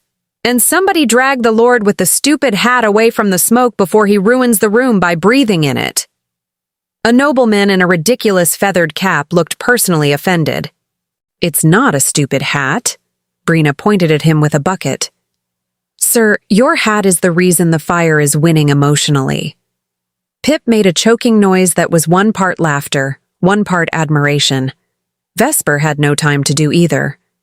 She moved into the panicked corridor at once, taking in the situation in a single glance. The smoke had started in the corner near the flour barrels, not enough for a full blaze yet, enough to spread if it wasn't controlled quickly. "Riven," she said, already reaching for a cloth from the nearest servant. "The airflow. If the windows stay open, it feeds the flame." He was at her side instantly. "Close them." On it. A servant near the back dropped a bucket with a clatter. Another started coughing. Vesper grabbed the first towel she could find, soaked it in water, and shoved it into the hands of a boy who looked ready to faint. Cover your mouth and keep low. Move, not run. The boy stared at her. Do it. He did. Riven was already helping shift the nearest flour sack away from the wall. His sleeves rolled up now, the royal posture gone and replaced by the efficient focus of a man who knew how to act under pressure. Vesper glanced at him once, and there it was again, the thing she kept catching in him when he forgot to hide it. He did not hesitate, did not posture, did not command from a safe distance. He worked. The realization hit hard and fast. This was who he was under the crown. A man who stepped into danger instead of around it when someone else was at risk. And the part of her that had been bracing for cruelty her whole life faltered for just a second. No one noticed, except him. He looked up from the sack he was moving, saw her expression, and for a split second the intensity in his eyes changed. Not anger, not authority. Something softer, something almost disarmed. Then the pantry wall cracked with a loud pop as the fire ate through one beam too quickly. Everyone jerked back. Brina swore. That's new. Pip, carrying a wet cloth twice her size, yelled, This is officially above my pay grade. You don't get paid, someone shouted. Exactly. That was enough to make Vesper laugh once, sharply, despite the smoke. And somehow, unbelievably, the laugh steadied her. She looked at the flame, then at the wet cloth in her hands, and made a decision. I need the salt tubs, she said. Brina stared at her. The what? The salt tubs. Large ones. The old copper ones in the corner. Why? Because if that fire reaches the grain, we lose more than the pantry. Riven turned toward her. What are you planning? She met his eyes. I'm planning to stop the castle from losing its dinner and its dignity in the same hour. Brina barked a laugh. I like her more every minute. Riven didn't answer, but the set of his mouth said he was deciding whether to trust Vesper's instinct or insist on his own. That hesitation lasted less than a second. Then he nodded. Do it. That single permission felt like a door opening. Vesper moved. She, Brina, and 2 guards dragged the salt tubs into place and used wet cloths to cut off the line of heat long enough to stop the spread. The smoke thinned. The crackling settled from dangerous to manageable. Somebody shouted from the corridor that the windows had been closed. Pip, who had somehow become essential in the confusion by carrying things faster than full-grown men with titles, emerged coughing and triumphant with a pan of damp cloths. I'm starting to think I should be promoted, she wheezed. To what? Brina asked. Disaster consultant. That's already your job, Vesper said. Pip pointed at her. Thank you. Someone appreciates my career. By the time the smoke had been contained, the west pantry was a mess of blackened corners, wet stone, and shaken staff. No one had been hurt badly. That was the important part. Vesper stood in the doorway, breathing hard, hair half loosened, arms spotted with soot, and looked at the damage with the strange, quiet satisfaction of someone who had helped stop disaster from becoming catastrophe. A voice behind her said, low, You were right. She turned. Riven stood with ash on one sleeve and his jaw still set from effort. He looked tired in the raw, honest way that action leaves behind. He was watching her, not the room. About what? She asked. The salt tubs, the airflow, the order of the response. You saw it faster than the staff did. Vesper shrugged, though the praise slid through her with more impact than she wanted to admit. I've seen kitchens go wrong before. This one did not go wrong because you noticed first. She looked at him more carefully then. The castle lights behind him cast a warm line along one side of his face. The The smoke had softened his expression just enough to make him look less like a king and more like a man who had chosen to stand beside people instead of above them. And in that moment, something in him gave. Not outwardly, not dramatically, but in the way his eyes lingered on her soot-smudged cheek, in the way his shoulders loosened when she met his gaze without lowering hers, in the way he looked at her as if the world had quietly shifted under his feet and he had only just noticed. He was falling, slowly, stubbornly, and with every reason to deny it, but falling all the same. Before he could say anything else, Brina marched up with a cloth and slapped it into his hand. "Your Majesty, wipe your face. You look like a brooding statue that lost a fight with a chimney." Pip nodded solemnly. "She's right." Riven looked offended. "I do not." Brina pointed at the cloth. He took it. That was surrender in the castle's language. Vesper watched it happen and felt something shift deep in her chest. He was not just protecting her, he was changing for her. And that somehow frightened her more than the fire had. By morning, the west pantry still smelled like smoke and wet stone. Vesper had expected the castle to react with panic, gossip, or both. Instead, Threnmar did what old places often did when they had survived enough disasters to become superstitious. It became very efficient. The scorched beam had been removed before dawn. The flour barrels had been sorted and counted. The damaged shelves had been inventoried by people who looked personally offended that the fire had gotten anywhere near the bread. And yet, under all that activity, something remained wrong. Vesper noticed it the moment she stepped into the corridor outside the pantry. A faint slickness near the base of the wall. Not enough to see at first glance. Enough to catch light if she bent low. She knelt. It had a smell. Oil. Old, burned, and faintly metallic. Her pulse tightened. She looked up and scanned the corridor before anyone noticed her lingering. No one seemed alarmed. That made the slickness worse, not better. The fire had not been random. Maybe not entirely planned. Maybe not fully deliberate. But something had been placed here. Her fingers hovered above the stone. "Don't touch that," Pip said behind her. Vesper turned. "You saw it too?" "I saw you crouching like a detective in a story told by people who don't value safety."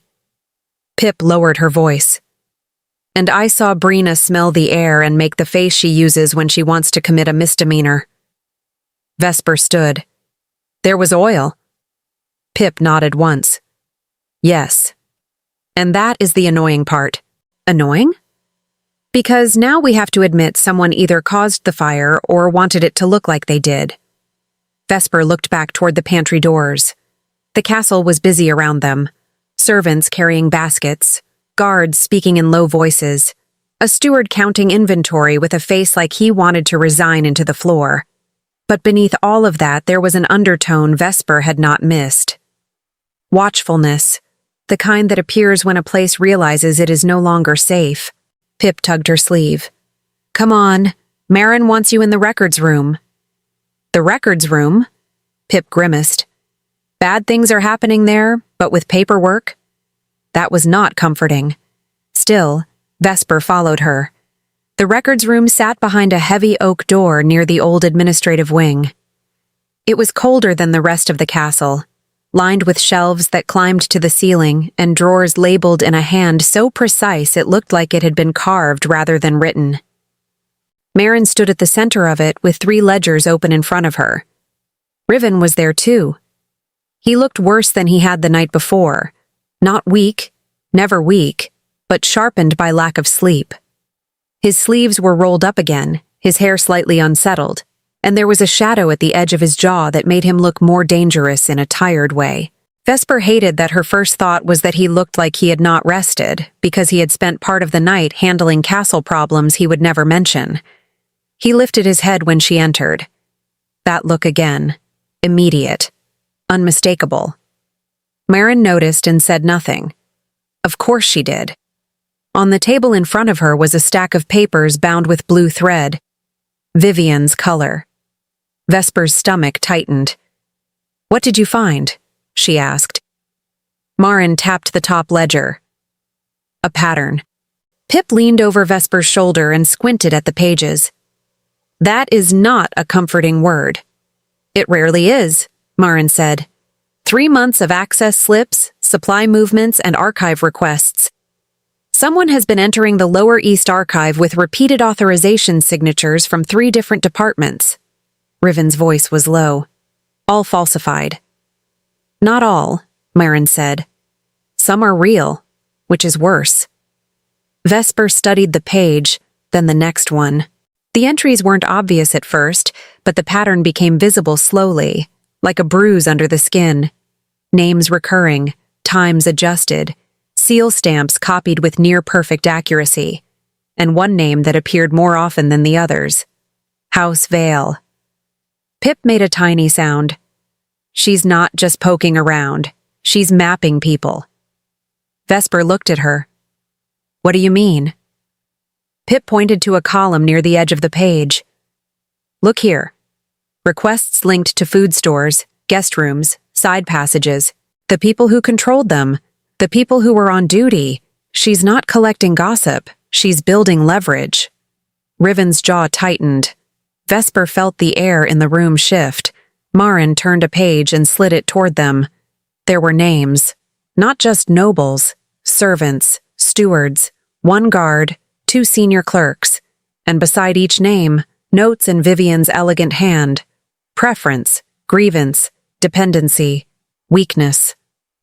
Vesper stared. "She's been interviewing them," she murmured. "Bribing them too," Marin said. "Some with coin, some with promises, some with fear." Pip looked appalled.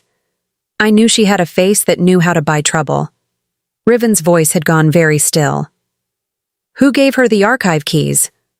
Marin did not answer immediately. That was answer enough. Riven straightened. "Marin, I'm checking the chain now." "You should have checked before." Her expression hardened, but she did not flinch. "And you should have told me she was in the castle to begin with." Silence struck the room like a blade laid flat on a table. Vesper watched it happen and understood something important.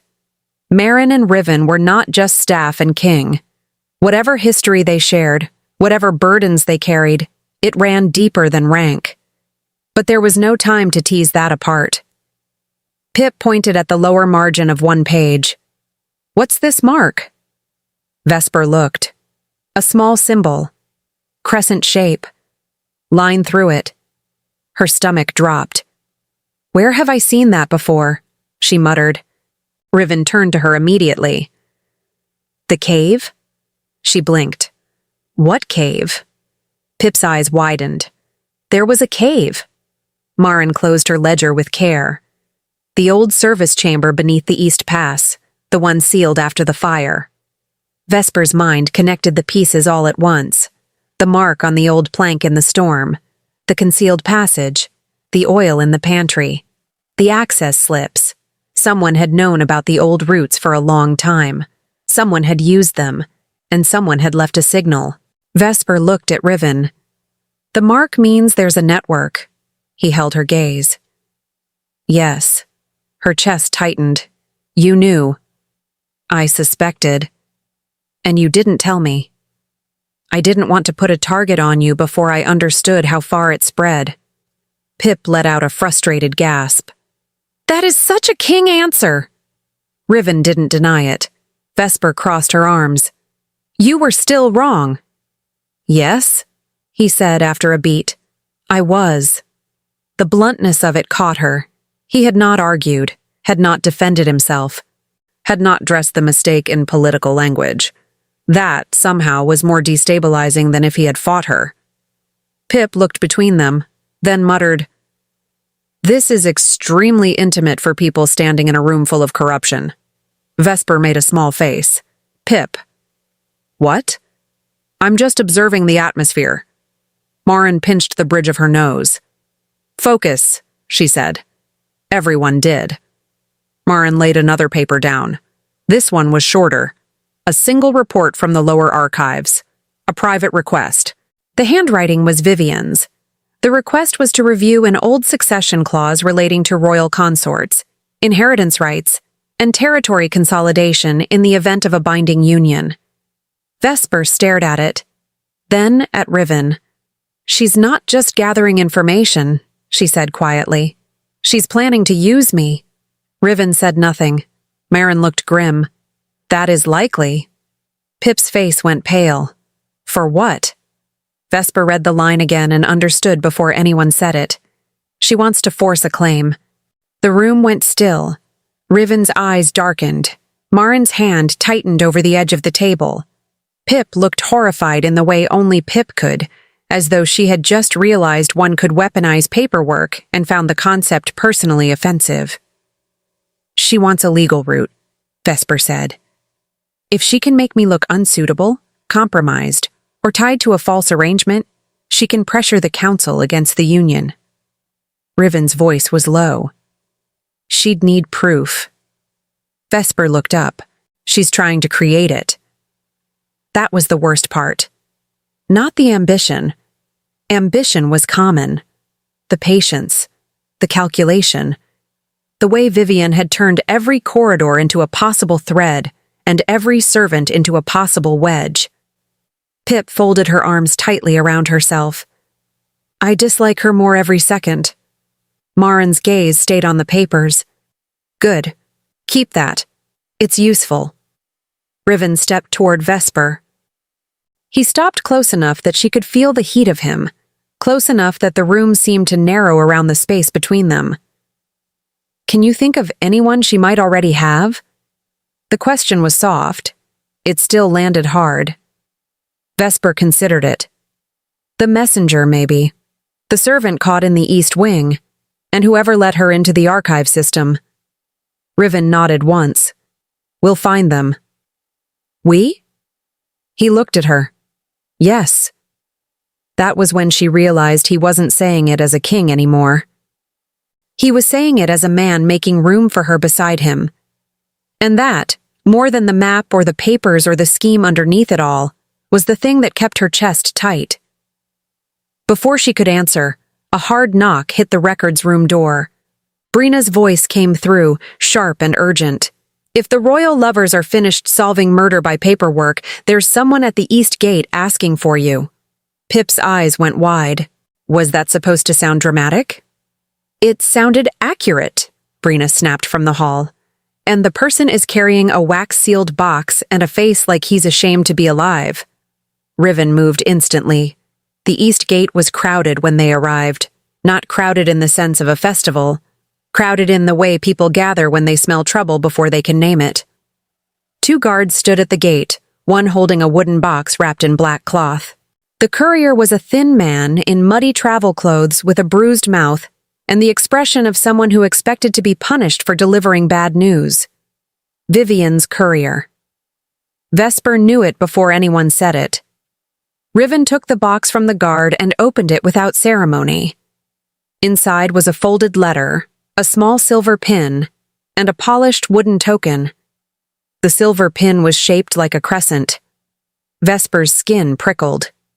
Riven unfolded the letter. His face changed as he read. "Not enough for anyone else to notice. Enough for Vesper." She stepped closer, then stopped when she saw his hand tighten around the page. Pip leaned in from behind her and whispered, "That is the face of someone reading disaster." Brina muttered, "Or bad poetry." Riven looked up. "Brina." "What? I'm trying to help." He held up the token. "This was found on a servant intercepted near the southern corridor." Marin frowned. "A witness?" "A bribed witness," Riven corrected. "He says Vivian's house offered him protection if he delivered messages between the archive wing and the west pantry." Pip slapped a hand over her mouth. "The pantry. Again." Brina looked at Vesper. "I hate how often the kitchen becomes the battlefield."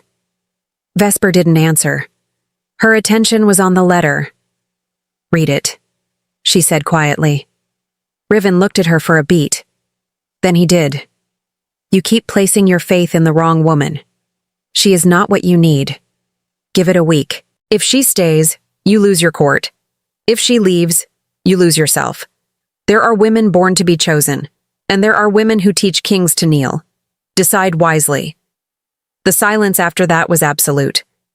Pip made a strange, strangled sound. Brina, for once, had nothing clever to say immediately.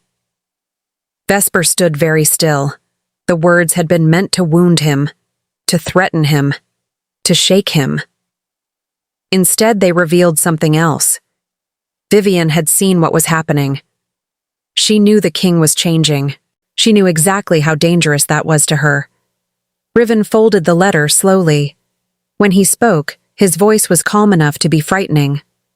"She's trying to provoke me into making a mistake." Maren crossed her arms. "And?" He looked at Vesper. His eyes didn't soften.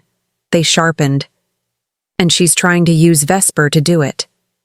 That was the most honest sentence he had said in days. Maybe ever. Vesper inhaled slowly.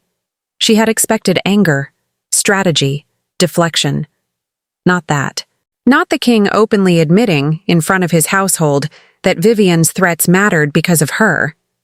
Pip noticed it too. "Wow," she whispered, staring between them. "That was...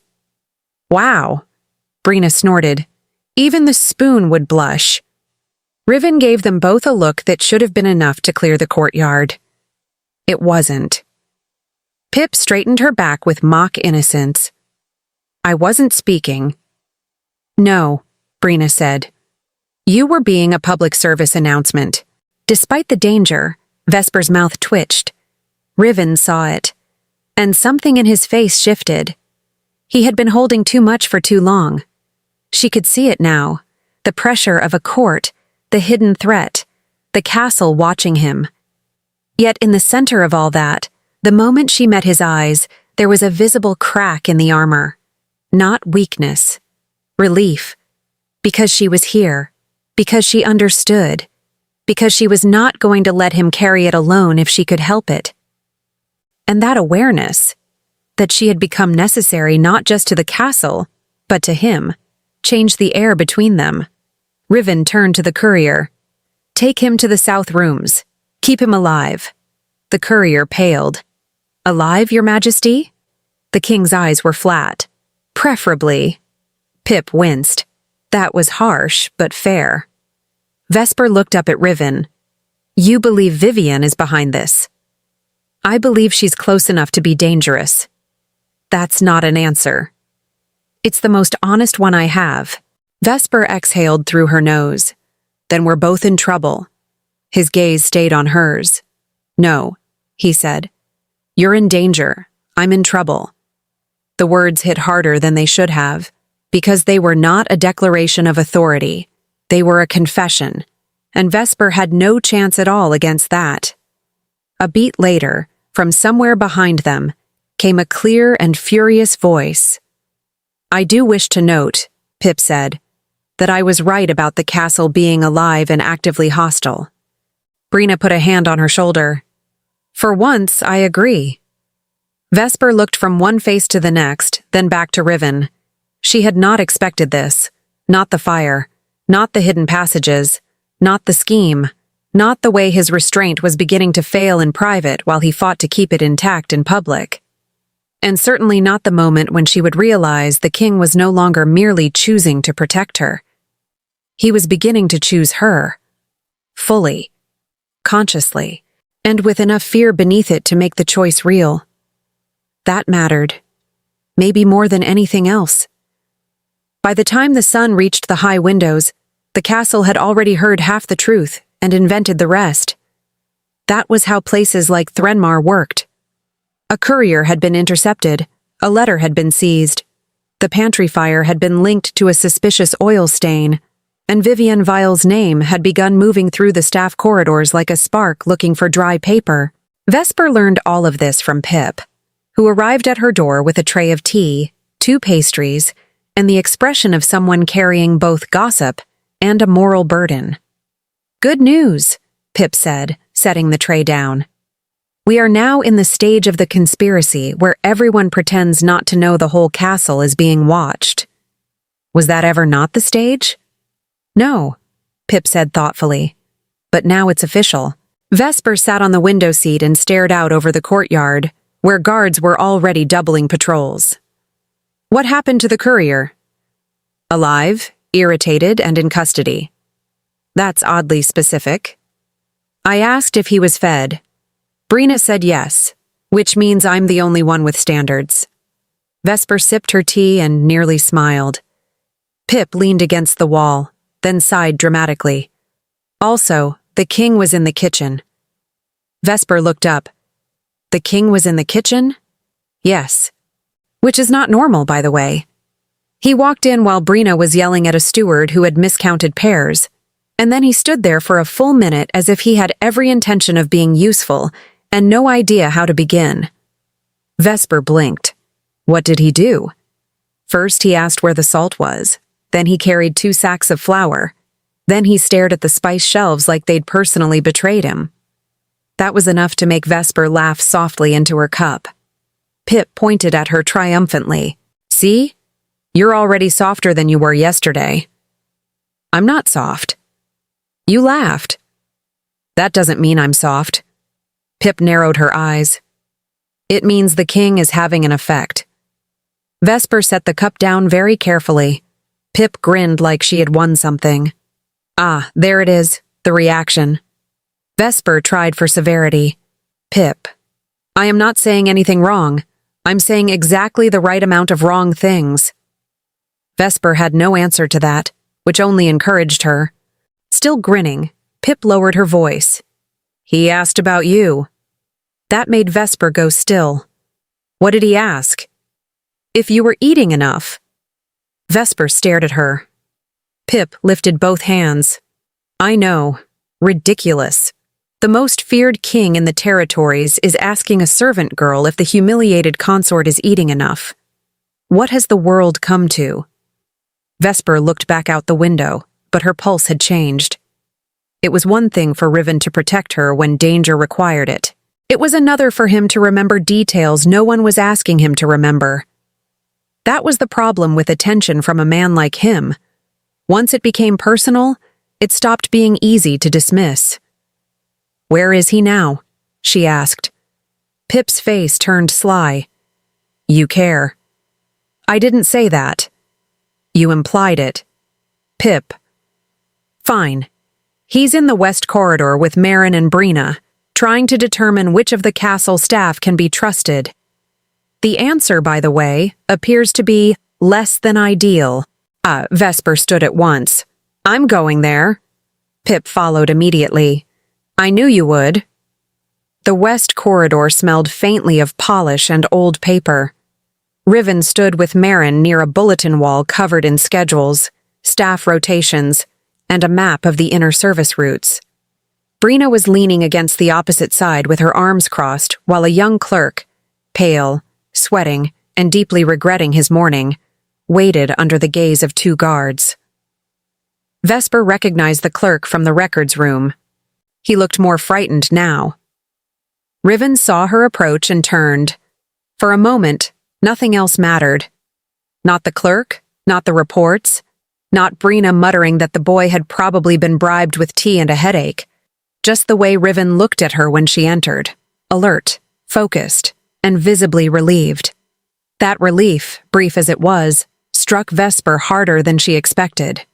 Marin noticed the shift in them and folded her hands behind her back with what Vesper was beginning to understand was controlled amusement. Good, Marin said. Now we can stop pretending this discussion is about staff discipline. The clerk nearly fainted. Pip peered around Vesper and whispered, I think he thinks he's about to be executed by paperwork. Brina pointed at the papers in her hands. This is paperwork. Riven rubbed his forehead once. Pip. What? I'm being supportive. The king looked as though he might have liked to deny the existence of everything in the corridor at once. Instead, he nodded toward the clerk. Tell her what you told us. The clerk swallowed hard. I only delivered the message. I didn't read all of it. Riven's gaze didn't waver. What message? The boy looked at Vesper, then away. House Vale said the kitchen staff would be blamed if the pantry issue became public. They said the castle already had too many eyes on the new woman. Vesper did not react immediately, because she had learned a long time ago that if you reacted too fast, people took that as permission to keep hurting you. But she felt it. Every word. Pip's expression changed first, then Brina's.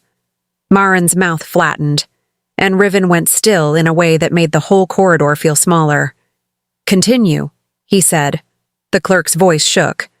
They said if I helped move the sealed box to the east pantry, no one would suspect me. They said it was only to make things look disorganized. Vesper stared at him. Who told you that? He hesitated. Riven took one step closer. The boy's voice cracked. A woman from House Vale's staff. She was in the lower service room. She wore dark green gloves and had a pin shaped like a crescent. Pip looked at Vesper like she'd just seen a ghost. That pin. Vesper nodded slowly. The same shape as the mark. Riven's face changed. He turned to Marin. I want every service report from the last month. I already asked for them, Marin said. I also want the name of the woman. We may not get it from him, Vesper said quietly. Everyone looked at her. She kept her gaze on the clerk. But he can give us something else. Riven's attention sharpened. What? Vesper stepped closer to the boy and lowered her voice, gentle but firm. You said they told you the pantry would be blamed. Did they tell you why? The clerk swallowed. Yes. Then say it. He looked miserable. They said if the kitchen took the blame, the king would be forced to see the new woman as a liability. The corridor went utterly silent. Pip made a tiny sound of outrage. Brina's eyes narrowed to slits. Vesper felt the truth settle over her like cold rain. Not just Vivian's hatred. Not just manipulation. This was deliberate, directed, personal. Riven stared at the clerk, then at Vesper, and for a long moment she thought he might retreat into that same controlled distance he used whenever something threatened to expose too much. Instead, he said, very quietly, No. The clerk blinked. Riven repeated it, firmer this time. No one in my house will use her humiliation as a tool. The words hit the corridor like a door slamming shut. Vesper looked up at him. He had said it plainly, publicly, without softness to hide behind. The king had drawn a line, and the line was her. Pip had gone very still in the way people do when they realize they are witnessing something they will remember later. Brina exhaled once through her nose. Well, that was decisive. Marin's eyes remained on Riven. Yes, it was. Riven didn't seem to care who had heard. He turned to the clerk. You're going to give us every name, every corridor, every hand that touched the messages. And if you lie to me, I'll know. The boy looked terrified enough to fold in half. Pip leaned close to Vesper and whispered, He is very frightening when he's being honorable. Vesper couldn't disagree. And she couldn't ignore the strange pressure in her chest either. The realization that he had just chosen her in a way no one in the castle could mistake. Not as a purchase. Not as a symbol. Not as an obligation. As something worth defending at cost. The clerk began talking. One name, then another. Then a third. Vesper listened, but part of her attention remained fixed on Riven. He stood over the boy with his shoulders squared and his face hard, yet there was something else there beneath the discipline. An intensity that no longer looked like control for its own sake. It looked like commitment. He was no longer pretending this was a political inconvenience. He was making it personal. And when he glanced at her between questions, she saw the surrender deepening. Not dramatic, not immediate, but unmistakable. He was bending, for her, toward truth, toward risk, toward something he had spent his whole life denying himself. The realization should have felt safe. It didn't. It felt like the edge of a cliff, because once a king like Riven Darkholme began to love, he would not do it halfway. And Vesper already knew enough to be afraid of what that kind of love would cost them both. By the time the lamps were lit in the main hall, everyone in Threnmar Castle knew something had broken. Not loudly, not in a way that could be pointed to and named, but in the old unmistakable way that turns a castle from a place of routine into a place of waiting. Vesper felt it the moment she entered the corridor outside the king's private chambers. The guards were standing too straight, the staff were speaking too softly, and somewhere behind the heavy doors ahead, Riven was in a meeting that had begun before noon and had already gone on long enough to make everyone nervous. Pip appeared beside her with 2 folded towels and a face full of outrage. "If they send me to fetch one more document, I will become a legend for all the wrong reasons," she muttered. "What happened?" Pip glanced toward the doors. "The council wants an immediate answer." Vesper felt her stomach tighten. "About what?" Pip looked at her with the solemnity of a child delivering bad news. "About you. About the Union. About whether the court accepts you or forces a review." Vesper went still. The word review was elegant, cowardly, the sort of word people used when they wanted cruelty to sound orderly. "Vivian," Vesper said quietly. Pip nodded once. She didn't walk in and scream. She did something worse. She made them nervous. She showed them the letter, the one about discretion. Then she let the room do the rest. Vesper looked at the doors. That woman again. Always a step ahead. Always smiling as if she were helping. Behind the doors, voices rose, not shouting. Worse.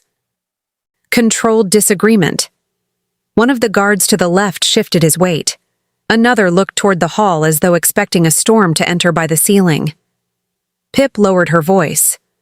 "Marin is holding them together with pure will and probably several years of regret." Vesper's mouth tightened. "And Riven?" Pip's expression changed. Angry. "But not at you. That mattered more than it should have." Before Vesper could answer, the doors opened. Riven stepped out first. He looked composed on the surface, which meant he was holding on by force. His jaw was tight, his eyes unreadable, and the tension in his shoulders told Vesper everything he was trying not to say in front of everyone else. Marin followed behind him, carrying 3 papers and the expression of a woman who had already decided she would be drinking tea straight from the pot later. The council chamber behind them was in chaos. Vesper caught only fragments as the doors swung shut again. Procedural concern, household instability, public scandal, and Vivian's name spoken in that polished tone that made poison sound reasonable.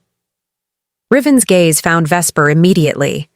The room around them seemed to narrow. "Come with me," he said. It was not a request. It also wasn't harsh. That was the problem. Vesper followed him before she fully decided to. They walked in silence through the side corridor until the sounds of the hall faded behind them. Only when they reached the small observation room overlooking the inner courtyard did he stop. The chamber was quiet except for the distant movement of servants below and the soft crack of the fire in the corner. Riven stood by the window, one hand on the stone sill, looking out rather than at her. Vesper waited. He was the one who had asked her here. He could be the one to begin. When he finally spoke, his voice was very even. "They want a review of your status." Vesper folded her arms. "Because Vivian asked for one. Because Vivian convinced the council that the castle has become unstable." "Has it?" He turned then.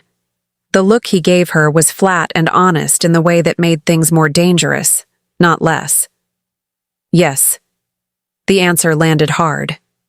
Vesper looked away first, toward the window, where the courtyard lamps were beginning to flicker on.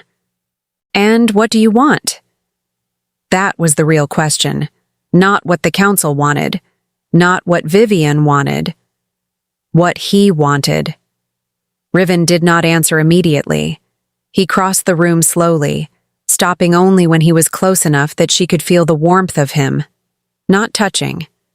Never touching unless she asked, but near enough to make the space between them feel charged. "I want them to leave you alone," he said. Vesper swallowed. "That isn't an answer. It's the only one I'm willing to give in a room full of lies." The words cut deeper than if he had shouted. Vesper studied his face. He looked tired in a way she had learned to recognize now. Not physically, but morally. The kind of exhaustion that comes from carrying too many decisions and knowing each one can be used against you. "If they review me," she said slowly, "what happens?" Riven's expression did not shift. "They'll ask for proof of compatibility, court protocol, lineage review, household standing." Vesper felt her chest tighten. "They can't review my bloodline, Riven. I'm not noble." "I know." "Then why are they asking?" He held her gaze for a long beat, then quietly. "Because Vivian is forcing them to ask the questions that make you look unfit to stand beside me." Silence stretched. Pip, who had apparently followed them without being noticed and was now lingering outside the door with obvious curiosity, leaned in just enough to whisper through the crack. "This is the bad part, isn't it?" Marin's voice came from somewhere behind her. "Pip, if you are eavesdropping in a crisis, at least do it quietly." "I am being emotionally responsible." "That is not what that means." Vesper almost smiled, but the weight in Riven's words kept her still. "And if I fail their review?" His jaw tightened. That was answer enough. He turned away from her and looked down into the courtyard again. "Then they remove you from court protection." Vesper's heartbeat changed. "Remove me how?" Riven said nothing. He didn't need to. The silence said enough. Pip made a small sound outside the door that was somewhere between outrage and panic. Marin closed her eyes briefly, as though she had expected this and still hated hearing it spoken aloud. Vesper's throat went dry.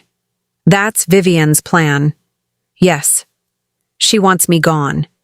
She wants you isolated first, then discredited, then discarded." Vesper took a single breath, then another. She had survived humiliation. She had survived being bought in a square. She had survived the first days in this castle and the pressure of a woman who smiled like a blade. But this was different. This was the kind of thing that got wrapped in procedure until it looked lawful. It was the same cruelty wearing better clothing. Vesper looked at Riven. "And you?" He turned back to her.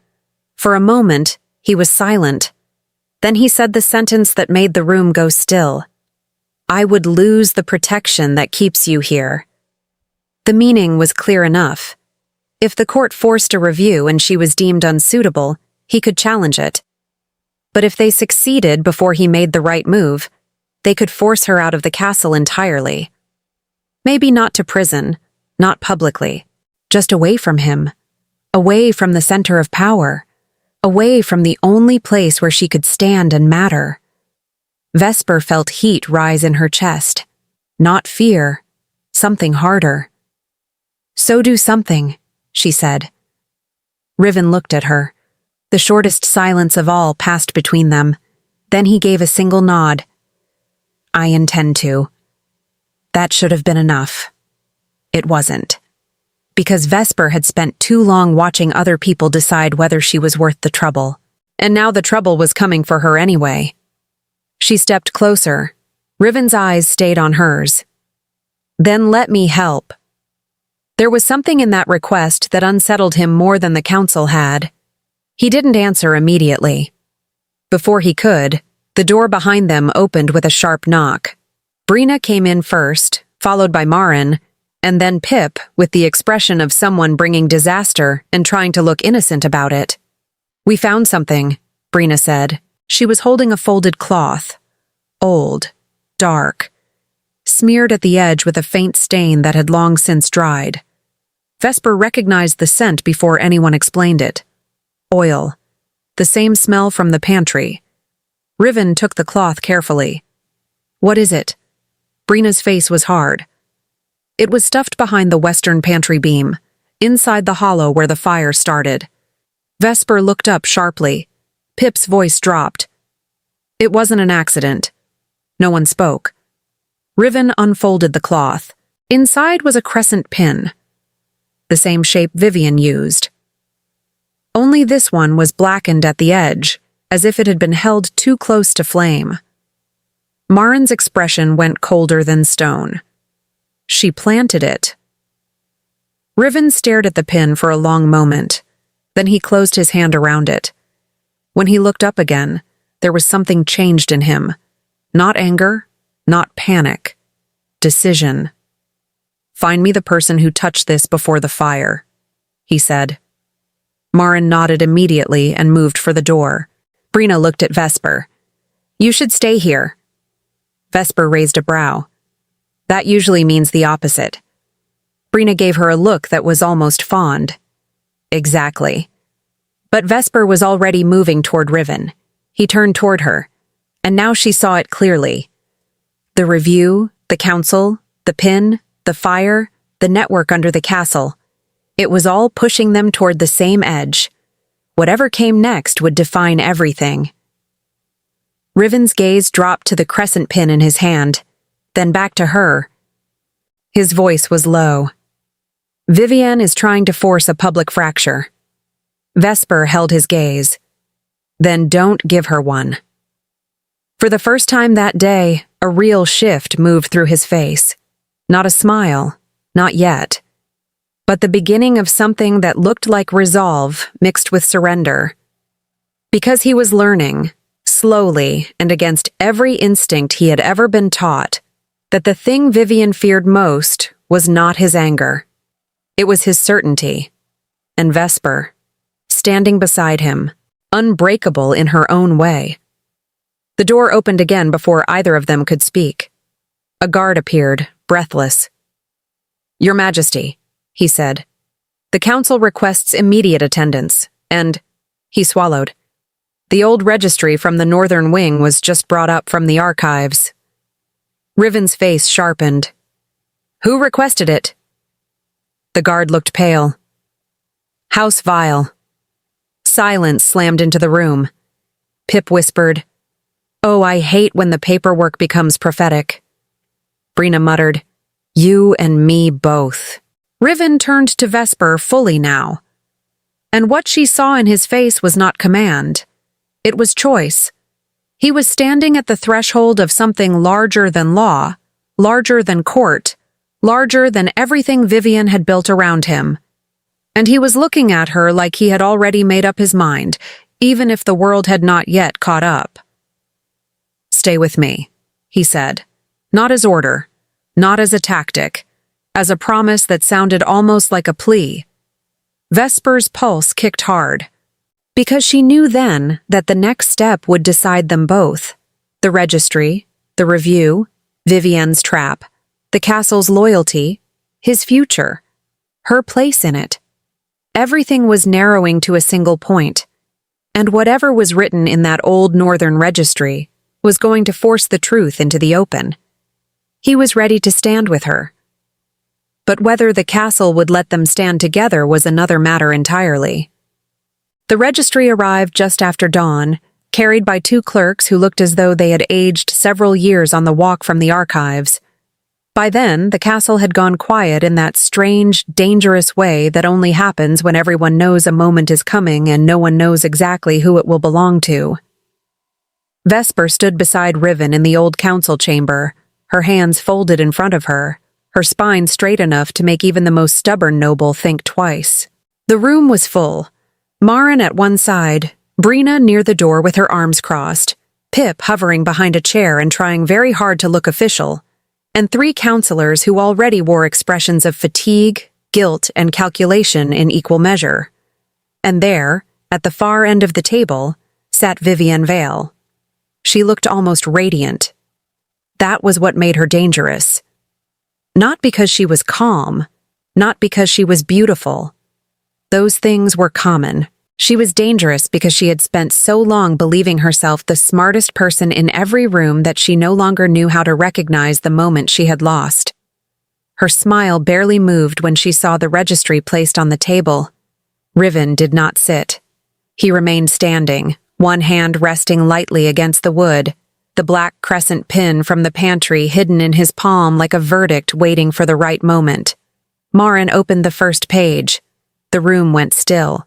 It was an old record, older than the current household staff, older than the last succession dispute, and bound in the careful script of the Northern administration. At first glance, it looked ordinary. Names, appointments, transfers, living arrangements, household seals. But the closer one looked, the clearer the pattern became. A line of old annotations, repeated in different hands, all pointing toward one family. Vale. Not the current house alone. The older branch, too. The one Vivian had always spoken of with polished pride. The one she had leaned on for power. The one she had never let anyone question. Pip leaned in and whispered, almost reverently, "Oh, that is worse than I hoped." Brina said, "I hate when the papers have a backstory." Marin turned another page and found the section everyone had been waiting for. A formal note of recommendation, a succession-era note, and at the bottom, a seal from 3 generations ago, signed by a former council head whose name had been scrubbed from recent public records. Riven's jaw tightened. Vesper saw it at once. He had already understood before anyone spoke. He just wanted the room to see it too. Marin read the line aloud, her voice flat and very controlled. In the event the royal consort is deemed unsuitable or removed from standing, the court may recommend restoration of household influence through a suitable Vale claimant, provided the king remains unbound. A beat of silence. Then another. Pip's face changed first. Wait. Suitable Vale claimant? Brina's eyes narrowed. So that's it. Vivian's smile did not vanish. It sharpened. Riven turned his head slowly toward her. You forged your way into the records. Vivian rested one hand elegantly against the table. I requested access to understand the castle's structural history. That is not what you were doing. No, she said, mild as cream. I was doing something more practical than staring at architecture. I was reminding the court that a kingdom cannot be led by sentiment. Vesper felt the temperature in the room drop. Vivian's gaze moved to her, as precise as a blade placed over skin. You're still pretending this is about love, she said. It isn't. It is about power. Always was. Riven's voice came low.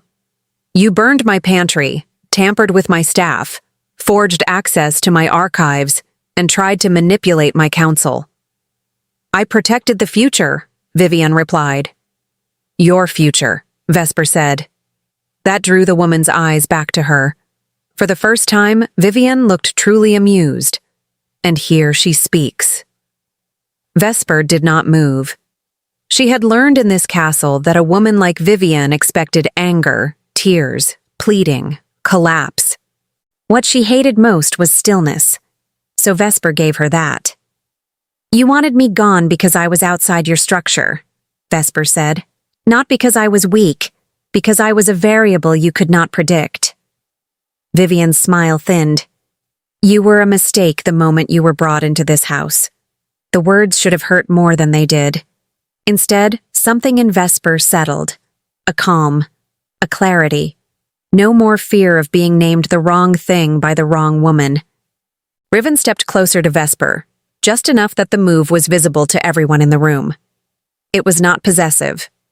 It was public. And Vivian saw it. That made her expression shift for the first time.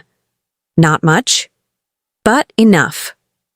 Riven spoke with the controlled force of a man who had already made the hardest decision, and was now no longer interested in performing restraint for the comfort of anyone else. You are the mistake, he said. You thought power was ownership. You thought the castle would always bend because it had before. You thought I would keep choosing what was expected instead of what was true. Pip sucked in a breath like she'd just witnessed a sacred event. Brina murmured, Oh, he's done being polite. Riven did not look away from Vivian. You touched the archives, the pantry, the staff, and my court, because you believed you could push me back into the shape everyone else made for me. He lifted the crescent pin. Instead, you forced me to see exactly how much rot I had been ignoring. Vivian's eyes flashed. You would not be standing there without me. No, Riven said. I would not. The truth landed like a stone dropped into deep water. He went on. You were right about one thing. I was created to be hard, to be feared, to be useful. But somewhere along the way, I mistook hardness for strength and cruelty for duty. Vesper looked at him then. He was speaking now not as a king correcting an enemy, but as a man naming the shape of the life he had inherited and the lie it had become. And then I met one woman who refused to kneel simply because I was wearing a crown. His voice changed on that last word, softer, dangerous in its sincerity. Vesper felt the whole room listening.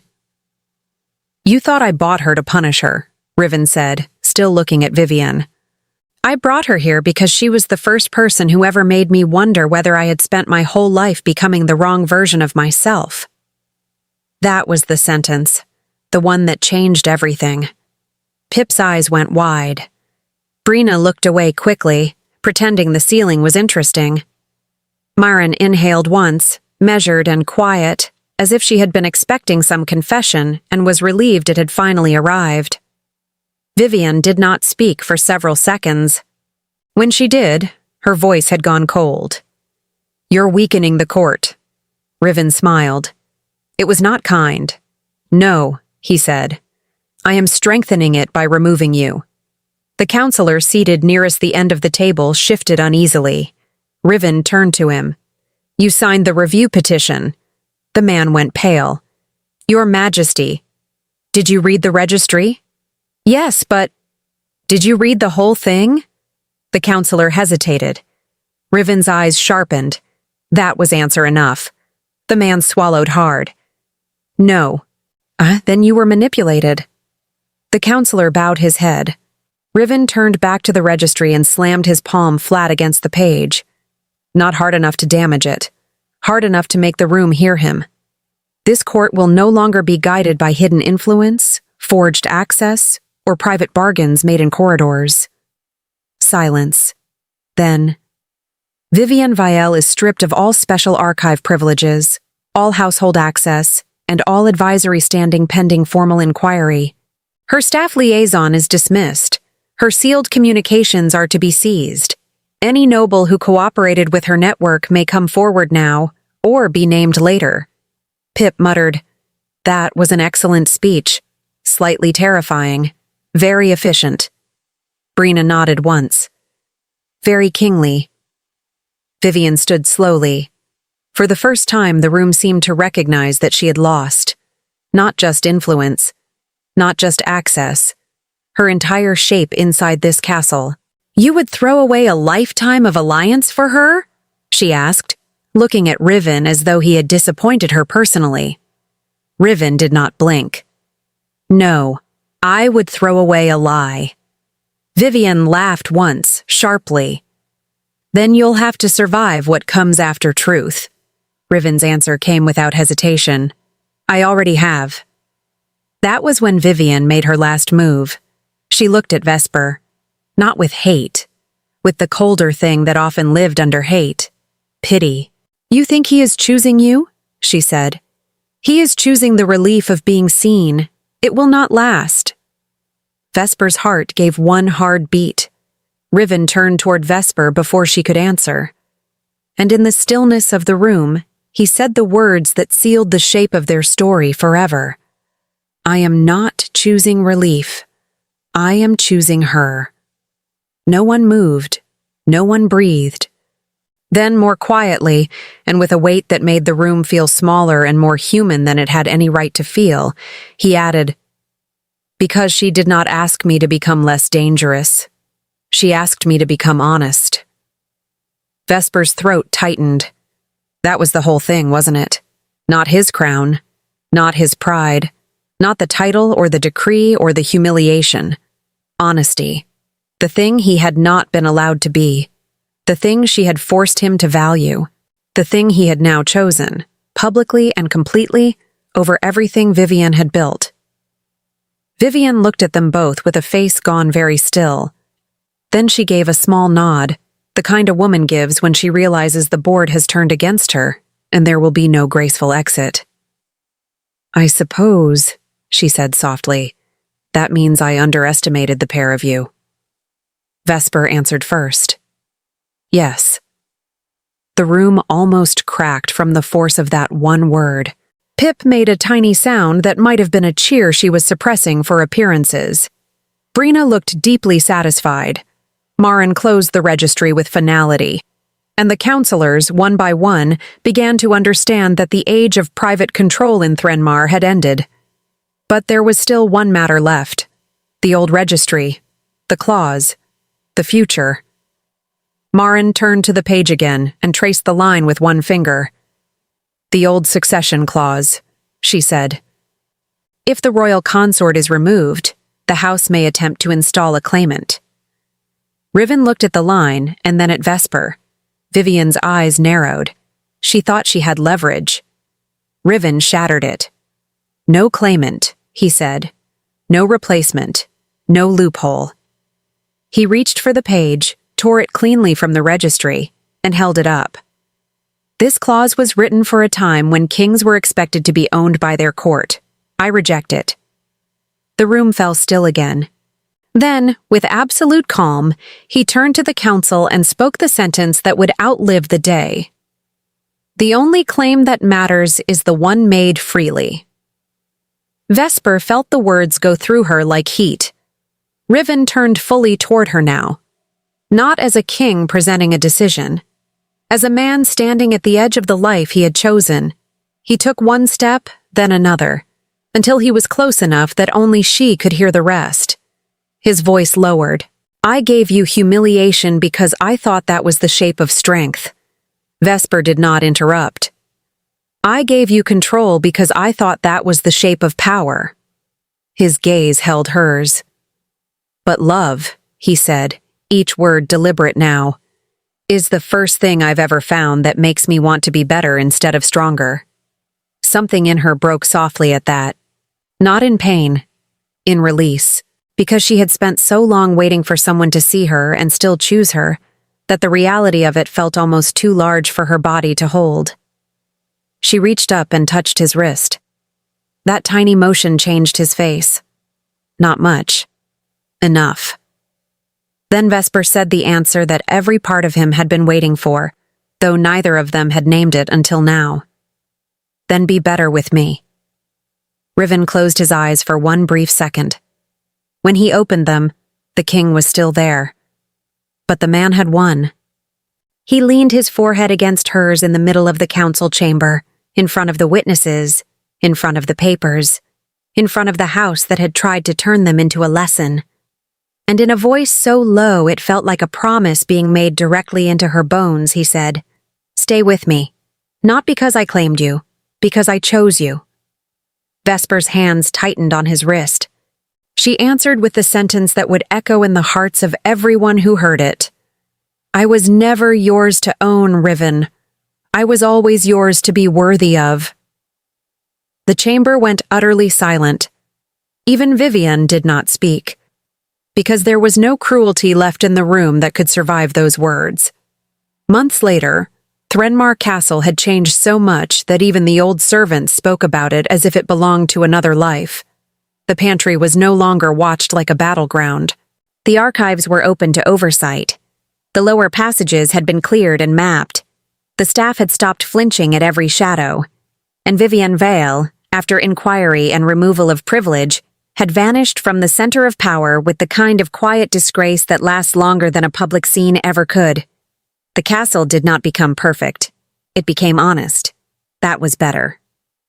Vesper stood in the courtyard on a bright afternoon, her sleeves rolled up, flour on one cheek, laughing while Pip attempted to teach 3 junior clerks how not to carry baskets like dead fish. Brina barked instructions from the kitchen steps.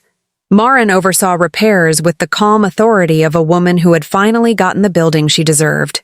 And Riven, no longer only a king in the old sense, was in the garden with his hands covered in soil because Vesper had once told him that a ruler should know the smell of the ground he protected. He had listened. That, more than anything, was home. Later, when the sun dipped and the castle lights came on, he found her alone by the east window.